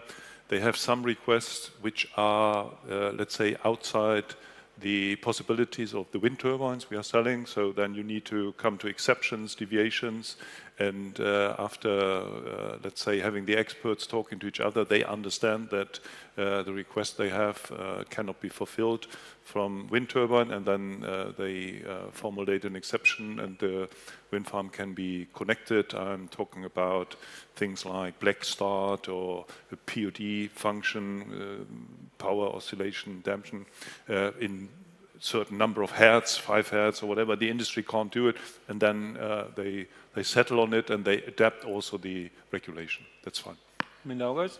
Yeah, I just can also follow up on this when it comes to the grid codes. And I do not say that something is more difficult here compared to the other markets, but the main issue is that it is different. The unified approach would definitely help, either on Baltics level or even looking at the broader picture. What's always, you know, I understand the grid codes are changing, those are adapting and those are improving, but it surprises me when we are currently have in Lithuania, for instance, Enercon legacy units connected to transmission network, which operate without any problems. And if I would need to connect the same units today, it would not be able to pass the grid test. So it's like, blows my mind a bit here. And then, again, it's not a problem nor for Enercon or the other OEMs. We all could develop, we all have the capabilities for that.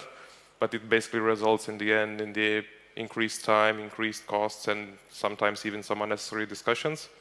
And just also to add what Norbert said here about the little grid and the requirements, it would be also very beneficial if the cooperation between the grid code regulation and the OEMs would take place before they setting the grid code, rather than after when you come to the actual testing, the testing phase. So that's my take. But the example you mentioned in Lithuania, like, do you see it as technically justified? New requirement, or is it just, well, you know, let's try this? It was different like 10 or 15 years ago. And those farms are still operating? Yeah, they're operating without any problems, no issues at all, good availabilities, and no impact on the grid so far. And the same machine could not be operated anymore now. I mean, in other markets, maybe you could also see similar examples. But then again, we as a German OEM, for sure, developing the products for the high volume markets. Germany is one of those. And in Germany, we can fulfill the grid connection conditions. This is our focus market. But if you bring the same German-compliant turbine to Lithuania, then it suddenly then cannot be compliant anymore. And then you need, as I said, develop to market, which is, again, not an issue. We have the capabilities and the capacities. We are willing to do so. But it creates a necessary resource or the waste of resource on our end. So message to Latvian and Estonian TSOs, do not follow example of or please come to us before you do so. Okay, that's good insight. To wrap up on the permitting process, Laura, coming back to you. Say you now have a greenfield regulation. You can put up the EI process from scratch. What would be the main thing you would change in the whole legislation to make sure that the new process covers the needs what we have currently in Latvia? As you heard, many projects in pipeline, which means many projects are in EIA process, because that's one of the first items in the process. I think that actually the process itself is not a problem. The problem is how it is actually implemented, and that is the next thing you need to talk about, its implementation phase. And I think one thing I already mentioned is accountability of the quality of the reports. And that is one thing we can actually maybe try to change, and I'm not going to be very popular here, but I think that we need to build on government institutional capacity, because we are starting to really lack it. For example, in our institution, only 3 experts are working and examining those reports now. 3 experts? Yeah, 3 experts among other duties. So they are not just exclusively dedicated to this. To this area of expertise, and what we are asked from the government, we are asked to reduce our costs. We are asked to reduce our staff, and that is not actually doesn't go well together. It doesn't go well together, and of course there is also this.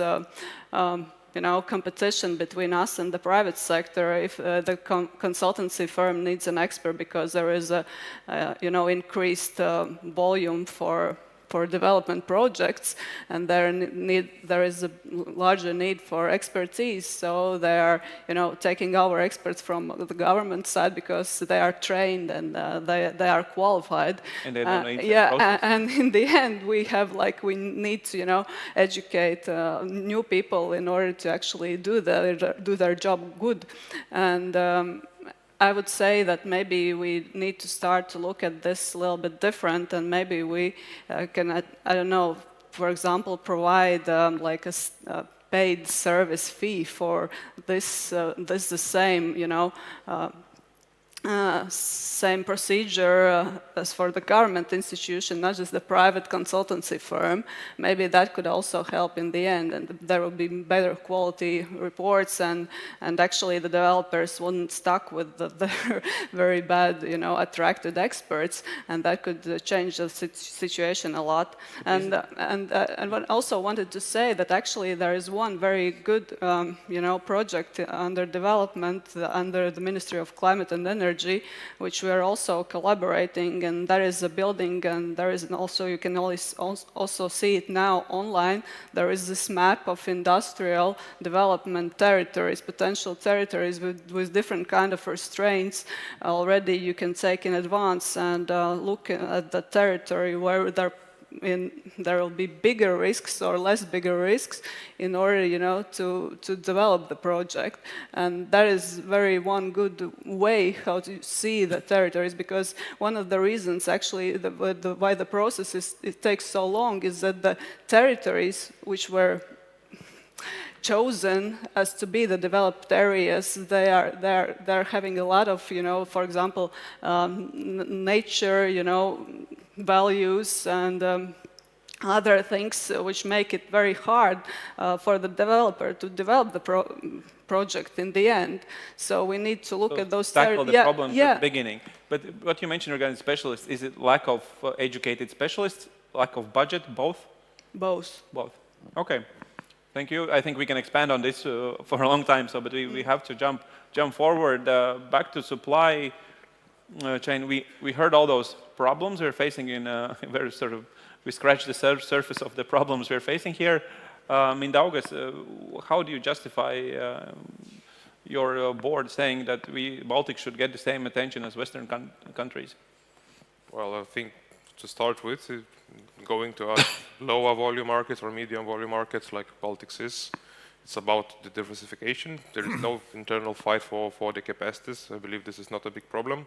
But what I'd like to pinpoint here, maybe from the developers and the project's point of view, I think the projects are fighting in between the markets. Like if we look at Germany, which has a very strong CFD mechanism, which also then results in quite attractive financing costs, they for sure are less affected by the capex or by the prices of the equipment. When we come back to Lithuania or Baltics, for them to digest the same amounts, it's not that easy task. They for sure require the better priced equipment and so on and so forth. For us, Baltics is still a very stable and long-standing market, as I said, and then it just serves as a good diversification area. Norbert, similar or? My company loves Baltic countries. Very successful, more than a gigawatt in Lithuania, 500 megawatt now in Latvia. And the problem is the expectation I'm raising with that being so successful. No, really straightforward. Okay. I mean, your question went a little bit what's happening if market size is going down. So we are working with a flexible sales force in Eastern Europe of various countries, and it's already our factual situation. 4 years ago, we sold 450 megawatt in Poland, nothing somewhere else. The next 2 years, we sold like this gigawatt in Lithuania. And most likely Lithuania will now go down, then we move hopefully to Romania, which is now picking up. So on the sales side, quite easy to rule. On the project management side, we get always skilled labor in on the local sites, but we shift the skilled labor between the countries on the execution side. We are sending them to the other countries also to a certain level possible. And on the service side, there's no problem. Most of the contracts go along with 20, 25, or up to 30 years service contracts. So everything what is built has the workforce then for a long time with a good horizon. Good, right. Linus, do you feel the same, that you as a developer in Baltics, you get the same delivery windows, terms and conditions as someone else would? To be honest. Yeah, to be honest, kind of yes. Kind of yes. Yeah, we can now expect the 12-month delivery term, which is very good. The service quality is also improving rapidly throughout the years. The service bases are being established throughout the entire Baltics. Of course, we can always just expect and want more of those to keep the good availabilities. And but the overall job the OEMs is doing in the Baltic is excellent. The sales guys is always putting the right points everywhere, so we're pretty happy. And the same to supply. You are also pretty happy with Baltic developers. They're well educated, or do you feel they just default for whatever is available? Give me something bad, so it's more fun. Oh, I mean, I personally cannot say anything bad about the Baltic developers, and they are not defaulting for what is available for sure. And I think the question more refers to the available turbine models at a given time. But then I think Baltics is a very good environment for that. First of all, as also majority of the OEMs develop for the high volume markets, and for instance, in our case, we are looking very closely at Germany. When you compare the wind conditions in inland Germany locations, this is quite comparable to Lithuania as well. And I think the market and the developers could easily benefit for that, which is definitely not the case in some other markets like UK, Ireland, even Romania. So yeah, I think you just need to start buying more and bringing more projects. It's your time. Robert, anything to add? Nothing really to add there. Okay, then let's finalize this panel, pivoting back a bit for still the bad stuff, which is permitting. And as a fellow attorney, here's the final word to you in the first block. Grid process, how do you see that? You saw the people say do not see many problems. What do you say as a lawyer? As we are running out of time, I will summarize with an example. This grid process is like a dancing event where the developer needs to dance with 3 partners at the same time. The one is the security guard standing by the doors and deciding whether to let you in, and this is basically the state environment service. Just giving you the capacity permit, saying, okay, you look nice, you have land use rights, no sanctions, no whatever, please come in to the dancing event. And then the nice dance around and with TCO starts, because TCO is the ones who set the speed, the rhythm, the dancing music, and you just need to comply. And the tricky part is that from one part, it's quite regulated process, but there are certain aspects which are not so strictly regulated, and then you really need this cooperation. But so far, we have experienced a good cooperation with TCO, but I'm just saying that it's not always easy, especially when all the development started. There were many questions, like the procedures were improved, etc. And then, of course, the regulator who actually sets the procedures, and that's the choreographer of this all. But basically, of course, that the system was designed many years ago, and when all this started, it was probably initially difficult, but then it was improved and everybody adjusted. So I think we are dealing well with that. Oh, we're having flashing lights. You mentioned dancing, so actual dancing will start in probably 1 hour. So, but thank you to the first block of panelists. Round of applause to them. And we can invite the second. Yes. Thank you very much to the first round. I mean, look at the full room. It's almost as if everyone attending this conference actually wants wind farms to be developed. While we're just changing the water, I'll start by inviting the next round of speakers. So please welcome on stage Krzysztof Kosiarski, Logistics Manager for Nordex Polska. Next up, we have Martin Ziemanis, Managing Director of Stena Line. Next up, we have another Martins Lazdovskis, Chairman of the Board, Latvian State Roads. Then we have Kaspars Roškalns, Chairman of the Board, UPB NAMS. And last but not least, this time we really do have Renārs Urbanović, Country Manager for Latvia Utilitas Wind. Thank you. So, mix. We are having a... Okay, so we are having a manual as a block too. That's good. We've heard the first part, permitting has been done, everything is ready to build, so the actual construction starts. Mārtiņš Ziemens, we have two Mārtiņš, so you can make a wish, indeed. Kristo can make a wish, he is sitting between. Yeah.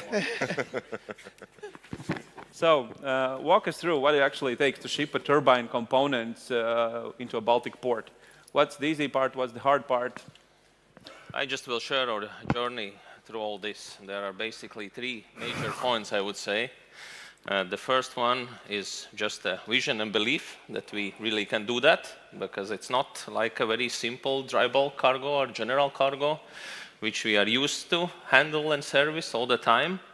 So that was pretty much a big thing for us. And the second is definitely luck and trust. So we were pretty much lucky that our partners Nordex trusted to us to do that, because actually we were starting not somewhere between the first campus of Everest, but starting right from the peak. So we actually serviced the largest wind turbine project in Europe, with the largest nacelles, 87 meters, which is a huge thing. And I still remember that day that all our team was standing at the berth and seeing that this big vessel coming towards to our terminal with all the turbines. And that was a really huge thing at that time. And third thing definitely is investments. So we as a terminal, as Tenaline, always thinking in long term for the long-term investments, and everything related to long term. So we believed that it won't be the only project in our terminal. So of course we needed to invest a lot of money on that. For example, we purchased a completely new heavy-duty crane, which is actually operated by electricity, which makes it a very sustainable operations, because we are handling wind turbines which actually produce the electricity, with the crane, which is use electricity. Yeah, so it's super sustainable project for us. And all the related things like investments in all the safety, which is always priority for us, and other equipment, of course, as well. So that was a huge investment for the long term. Okay. Krzysztof, you have the ability to compare Baltics and, let's say, Poland, Western Europe. What surprises you the most? Where do you see the biggest differences? When we look at it, I would be very honest. I would try not to compare Poland to the Baltic regions, because for me, Baltic regions, actually, each country have its own specific. And in previous panel, we chat when the conversation took place about which country is the best, which one is the easiest. Yeah. Every of them have its own specifics. The Poland, in certain way, is amazing. We have fantastic road networks. But with these road networks comes obstacles, bridges. 15 years ago, we didn't have that many bridges, which means we could push absolutely everything. Now, because of new express roads, bridges are built with a 4.3 meters height. That's, for logistic point of view, it's a big issue. When we move to Lithuania, we have the most expensive, probably in the East Europe, the most expensive permits for transportation. When we move to Latvia, it's a new market for us. When we've entered Latvia, we had certain expectations. We've heard many consultants advising us. Then we faced the reality. Lucky enough, we received fantastic support from Martins. We received good support, and we can see as well on the government level, a lot of things are happening, which is great. There are conversations taking place. The municipalities, unfortunately, it's something that is difficult to overcome that situation. So this is where I see a bottleneck at the moment, the permitting system, when we have to speak to so many municipalities. And those municipalities, they're not aligned with each other, which is creating the time frames that are not achievable. And they don't see it in the way that, unfortunately, as OM contractors, we do have our contractual arrangements with the developers, and we need to meet them. If we go to Estonia, I mean, in Estonia, we've done Project Otsi, which was fantastic. The way how Estonia authorities works, I think, is a very good example. And we see that Martis and his team is adapting as well in that way. So we can see that there's massive potential. But again, investments are required. And we have these conversations, how we can help each other. Because in our view, it shouldn't be about temporary solutions. If we know that something will happen, what we can do to leave a legacy behind. And this is our main focus at the moment, to leave the legacy. The wind market will last for 5, 6, maybe 10 years. And after these 10 years, let's leave legacy on the roads so that can be used in the future.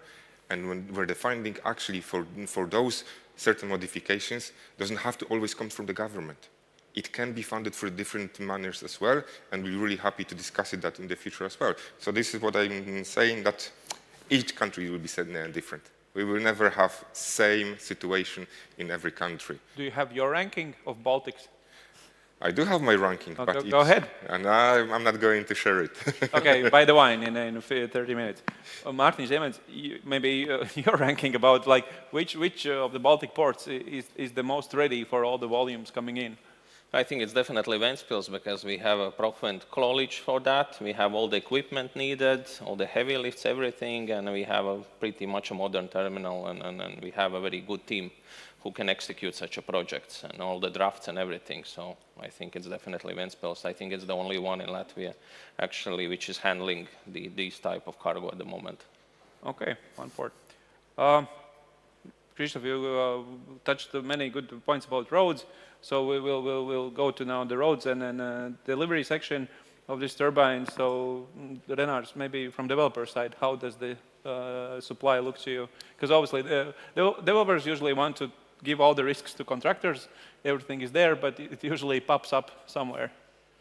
Well, eventually, somebody has to do the job, and I guess the most reasonable way how to address this is to set up some kind of reasonable split of responsibilities between, turbine supplier, who is contracting their own transportation and logistics company for that, and also developers. So first of all, it's clear-cut site entry point. If we define that, of course, everything within that area becomes responsibility of developer, and this should be ensured 110% that these deliveries within the site can be managed efficiently. There are layoff areas, there are storage areas, and so forth. So this helps a lot with planning process. Next, of course, the route from the port itself down to the site entry. So there comes a split of responsibilities with a clear understanding if developer has been pretty well experienced in understanding what are the key critical risks, especially in relation to major overhaul of some road sections which need to be done, and typically developers understand the formal process behind getting these sections ready much better than turbine supplier or logistics company. So, and then again, in these cases, that's something that can be arranged well beforehand, working on technical designs which are suitable for the let's say road operators, be it municipalities or Latvian state roads, in a fashion which is suitable essentially for all three parties involved. So turbine supplier, developer, and eventually road operator.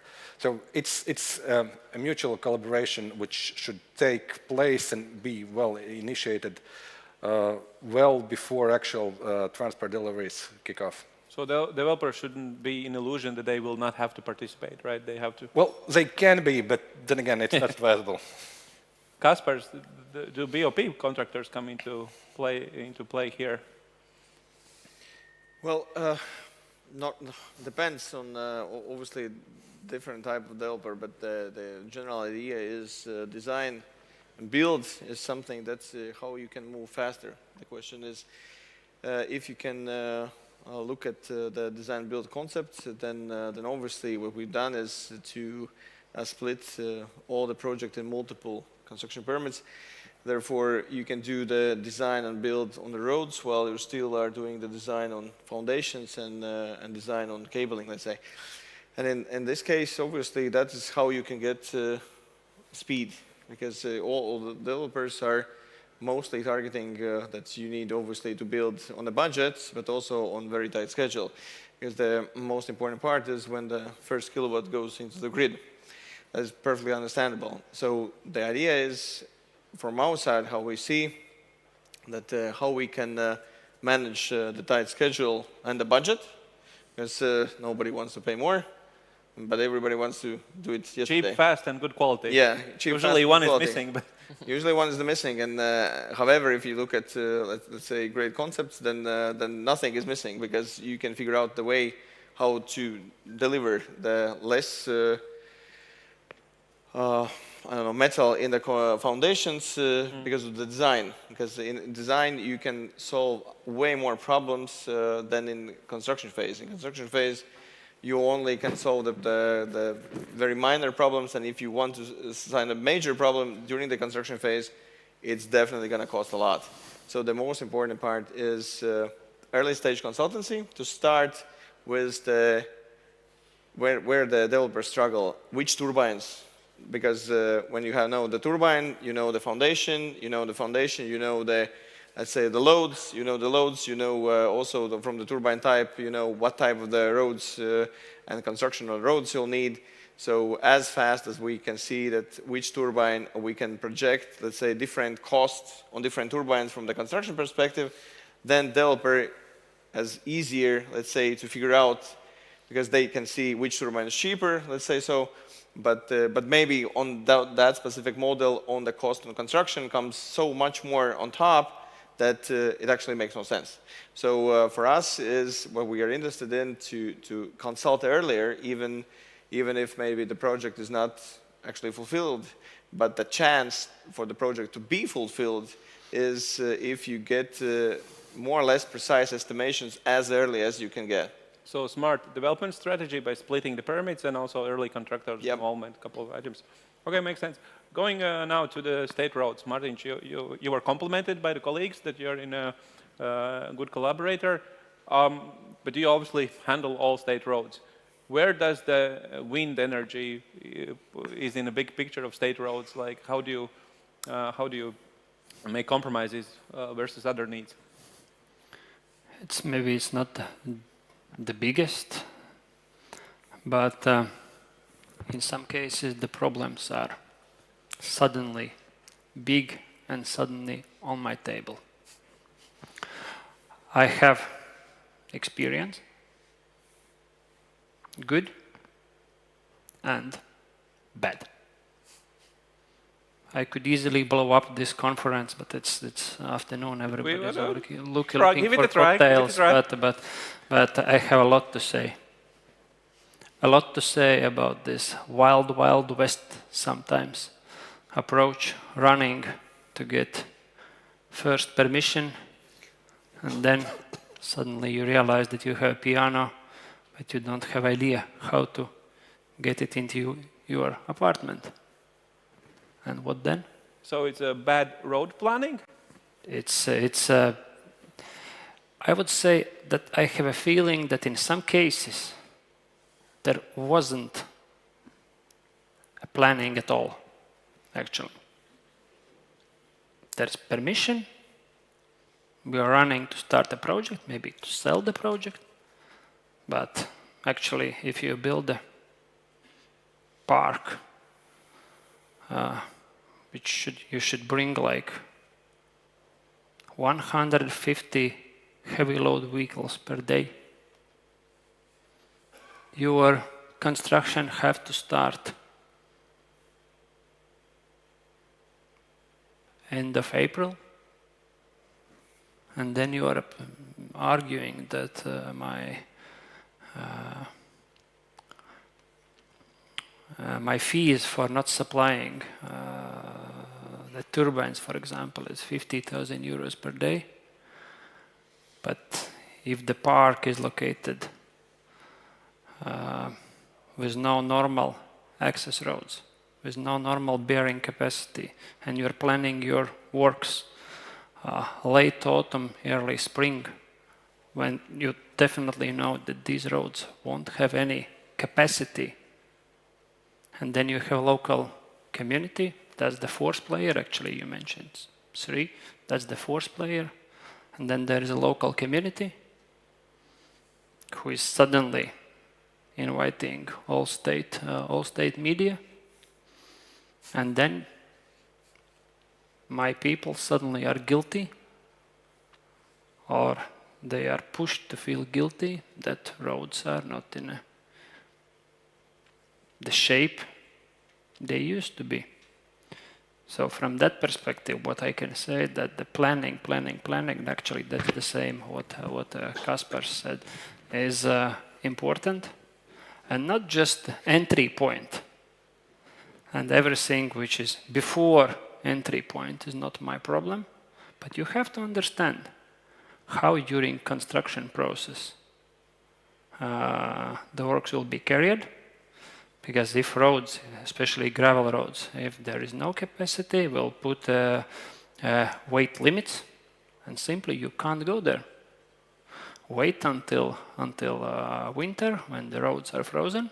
Luckily, this year we had winter, but few others actually. These roads were without bearing capacity since November until April, and what then? So if you are choosing to build a farm with only access roads, gravel roads, you have to understand that these roads has to be strengthened before you start the works. And these are investments, and these are not small investments. The figures are big, significant. And then another part, which is actually how to transport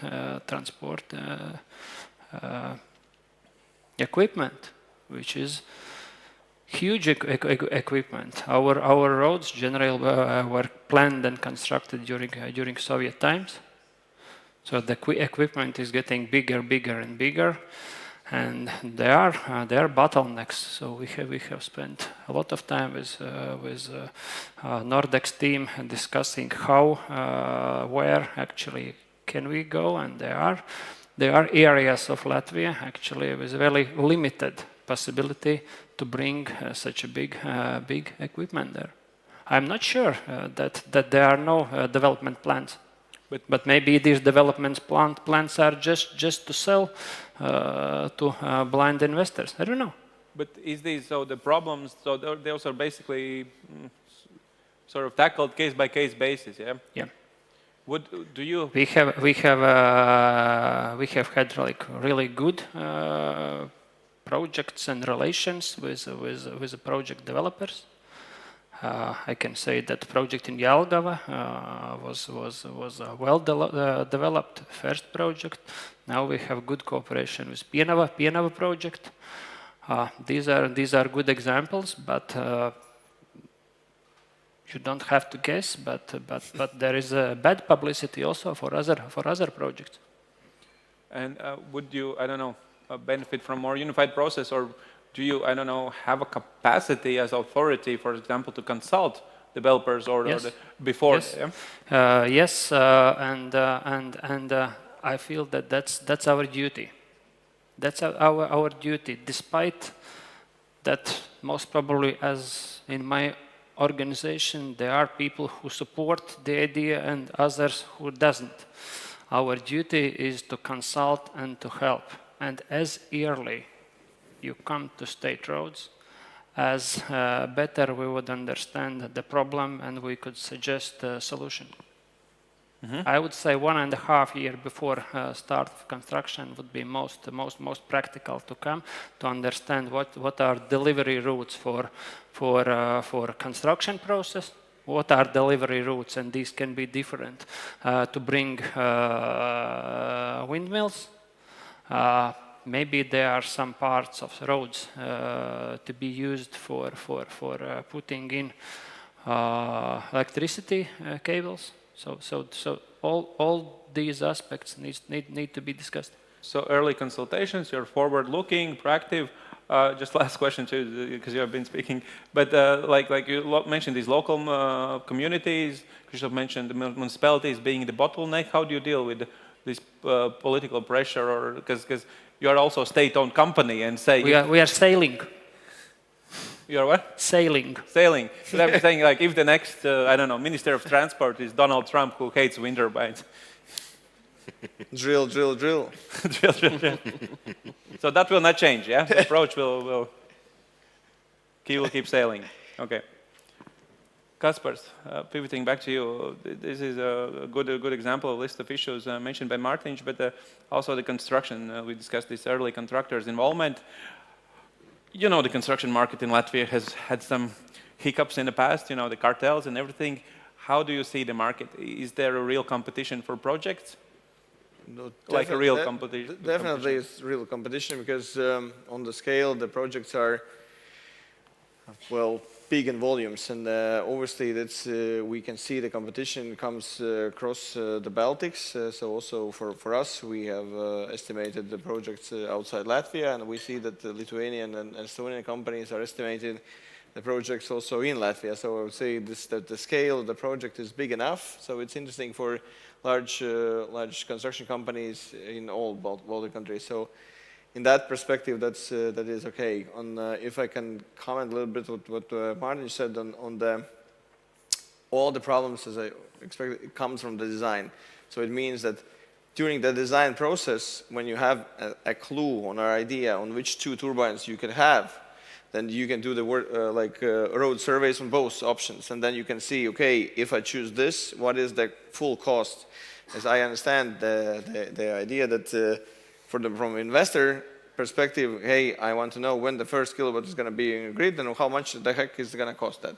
So, and nobody thinks about logistics, because the logistics are probably the most important part. Also for us, when we did the Jelgava project, the logistics was super important, not only on delivery, but also on, let's say, how to deliver concrete on the sites. Because if you want to do the speed, we had to do 1 car per every 10 minutes on full of concrete.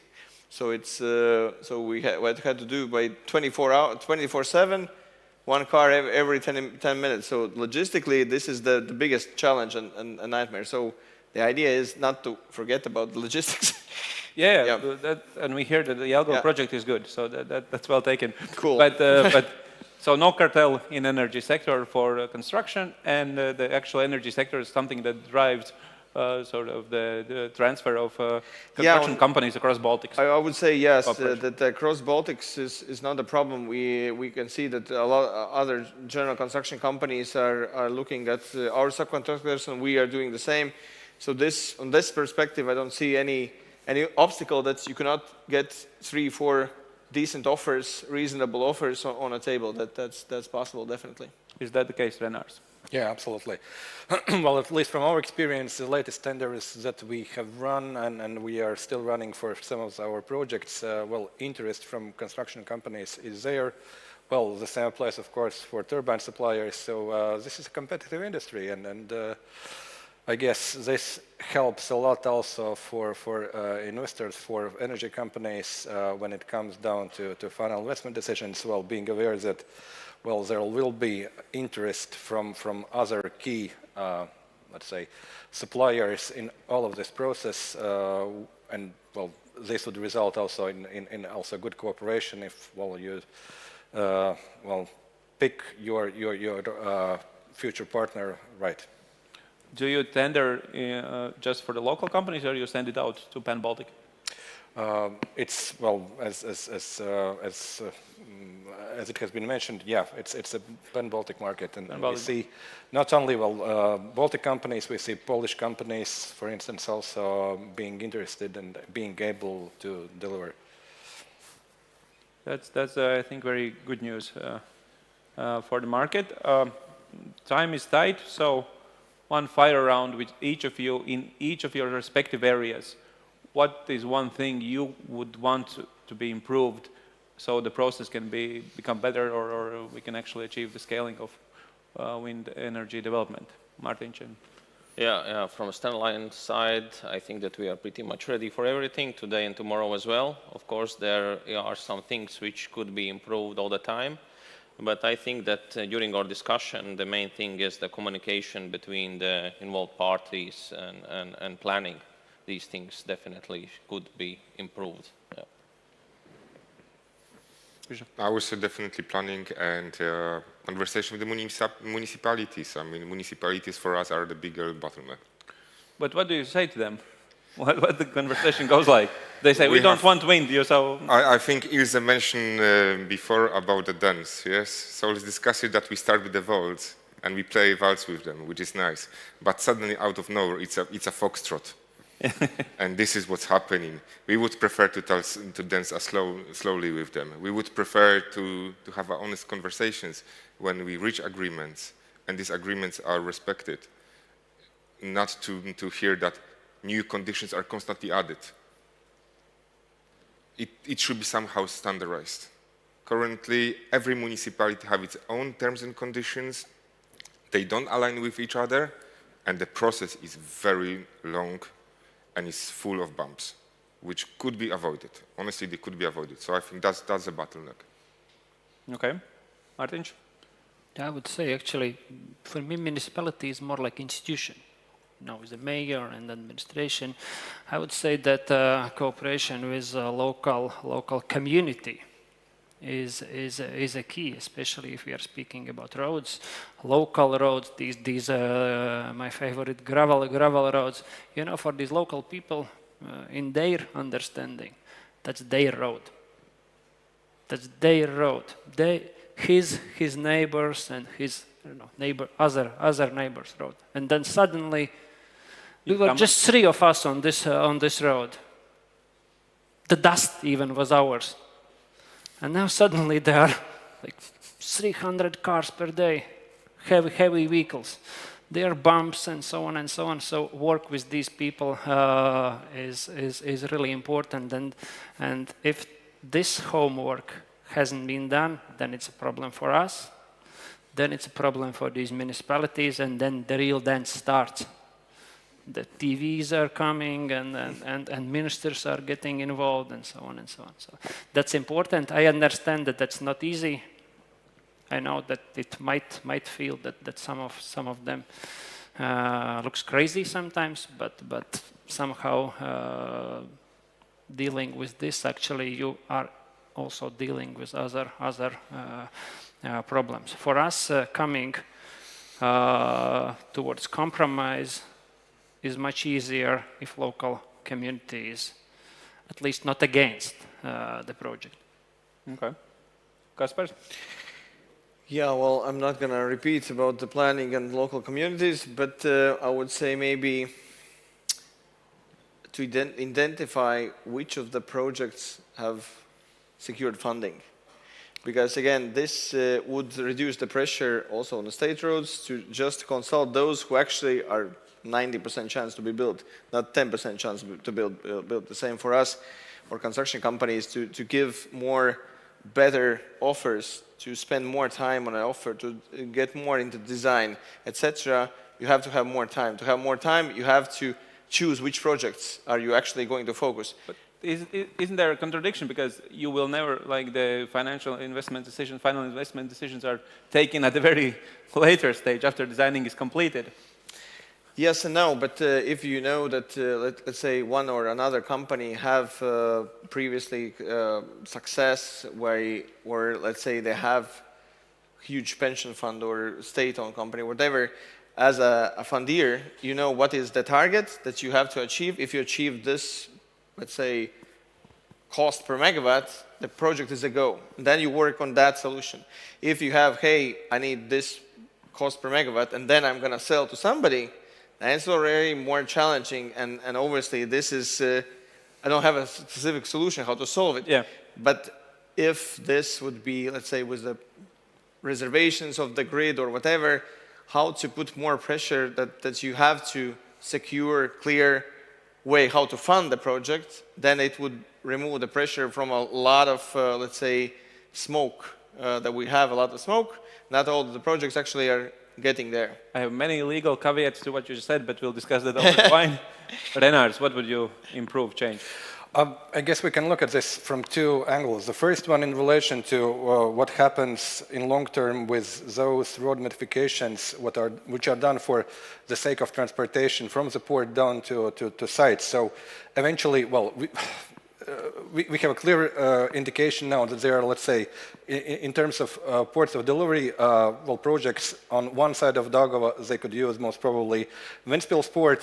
For those projects located on the other side of Daugava, it will be most probably Paldiski. So it would be the same route used all over again, and the same modifications, the same components transported and so on. And in this case, it would imply that, well, what has been done already for, let's say, first and second project most probably will require these changes to the road structure, to different infrastructure elements to be kept in a way also for the next future projects to come, because eventually there is very little chance that a different route would be used. So let's keep what we already worked on and what has been already secured as let's say, as a public asset for other projects. And in relation to what's going on within, let's say, site entry and what's, let's say, local, it's also, well, I guess it's something that developers should bear in mind that in effect, it's investment in local community, and be it municipal road, be it, well, state road, eventually it is what it stays after construction works are over. So it's, as Martin mentioned, it's planning process, but afterwards it stays there, and in a way you will be judged, your contribution, project contribution will be judged by locals to some degree on what you have left after the project is finished. So it's about, well, getting long-term thinking into development building, plans. basically. And that's the big responsibility for the first ones, because they are giving examples. And that's very good bridge to my final question, because Renars was one of the first ones to actually build a wind farm. He has gone through all the stages. It took, what, some 10 plus years. Both of us had way more hair when it started, so now we are where we are. So final question to you. Say you have 3 greenfields in all 3 Baltic states, and I'm here asking you to step back from your local role as Latvian manager, but look at the Baltics as a whole. In which country do you develop? From the point of view of which would be the easiest Yes. or the most interesting? Well, give both. Well, in terms of easiest, I definitely would go with Lithuania. Simply, well, the legacy is already there. Market has been there, and it's easier to follow that. From the point of view of interesting, well, our Northern Brothers, I guess, is the most challenging route to go, taking into consideration all the elements of what has to be taken into consideration and so forth. But then again, well, we are here in Latvia, and I guess, well, I'm not planning to emigrate to any of these 2 countries. So let's build keep out our projects here. Yes. So that's all from my side. Anything from we have? From all?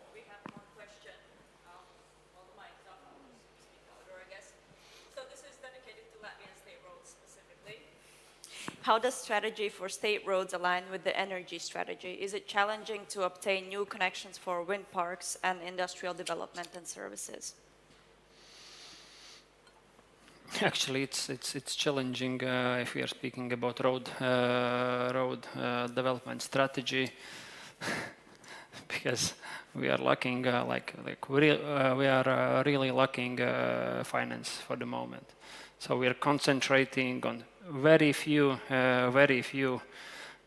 bigger projects, which is concentrating around Riga, like Riga Ring Road and connection with Lithuania. So we are Baltica to Lithuania, Lithuanian side. But Riga Ring Road should include, hopefully, should include also a bridge over Daugava. So I believe that if we finish this, then also deliveries from Ventspils to Vidzeme and Latgale region could be easier, but otherwise they are living their parallel lives, I believe. Okay, I guess that wraps it up. Thank you so much. Thank you for listening, and let's go dance.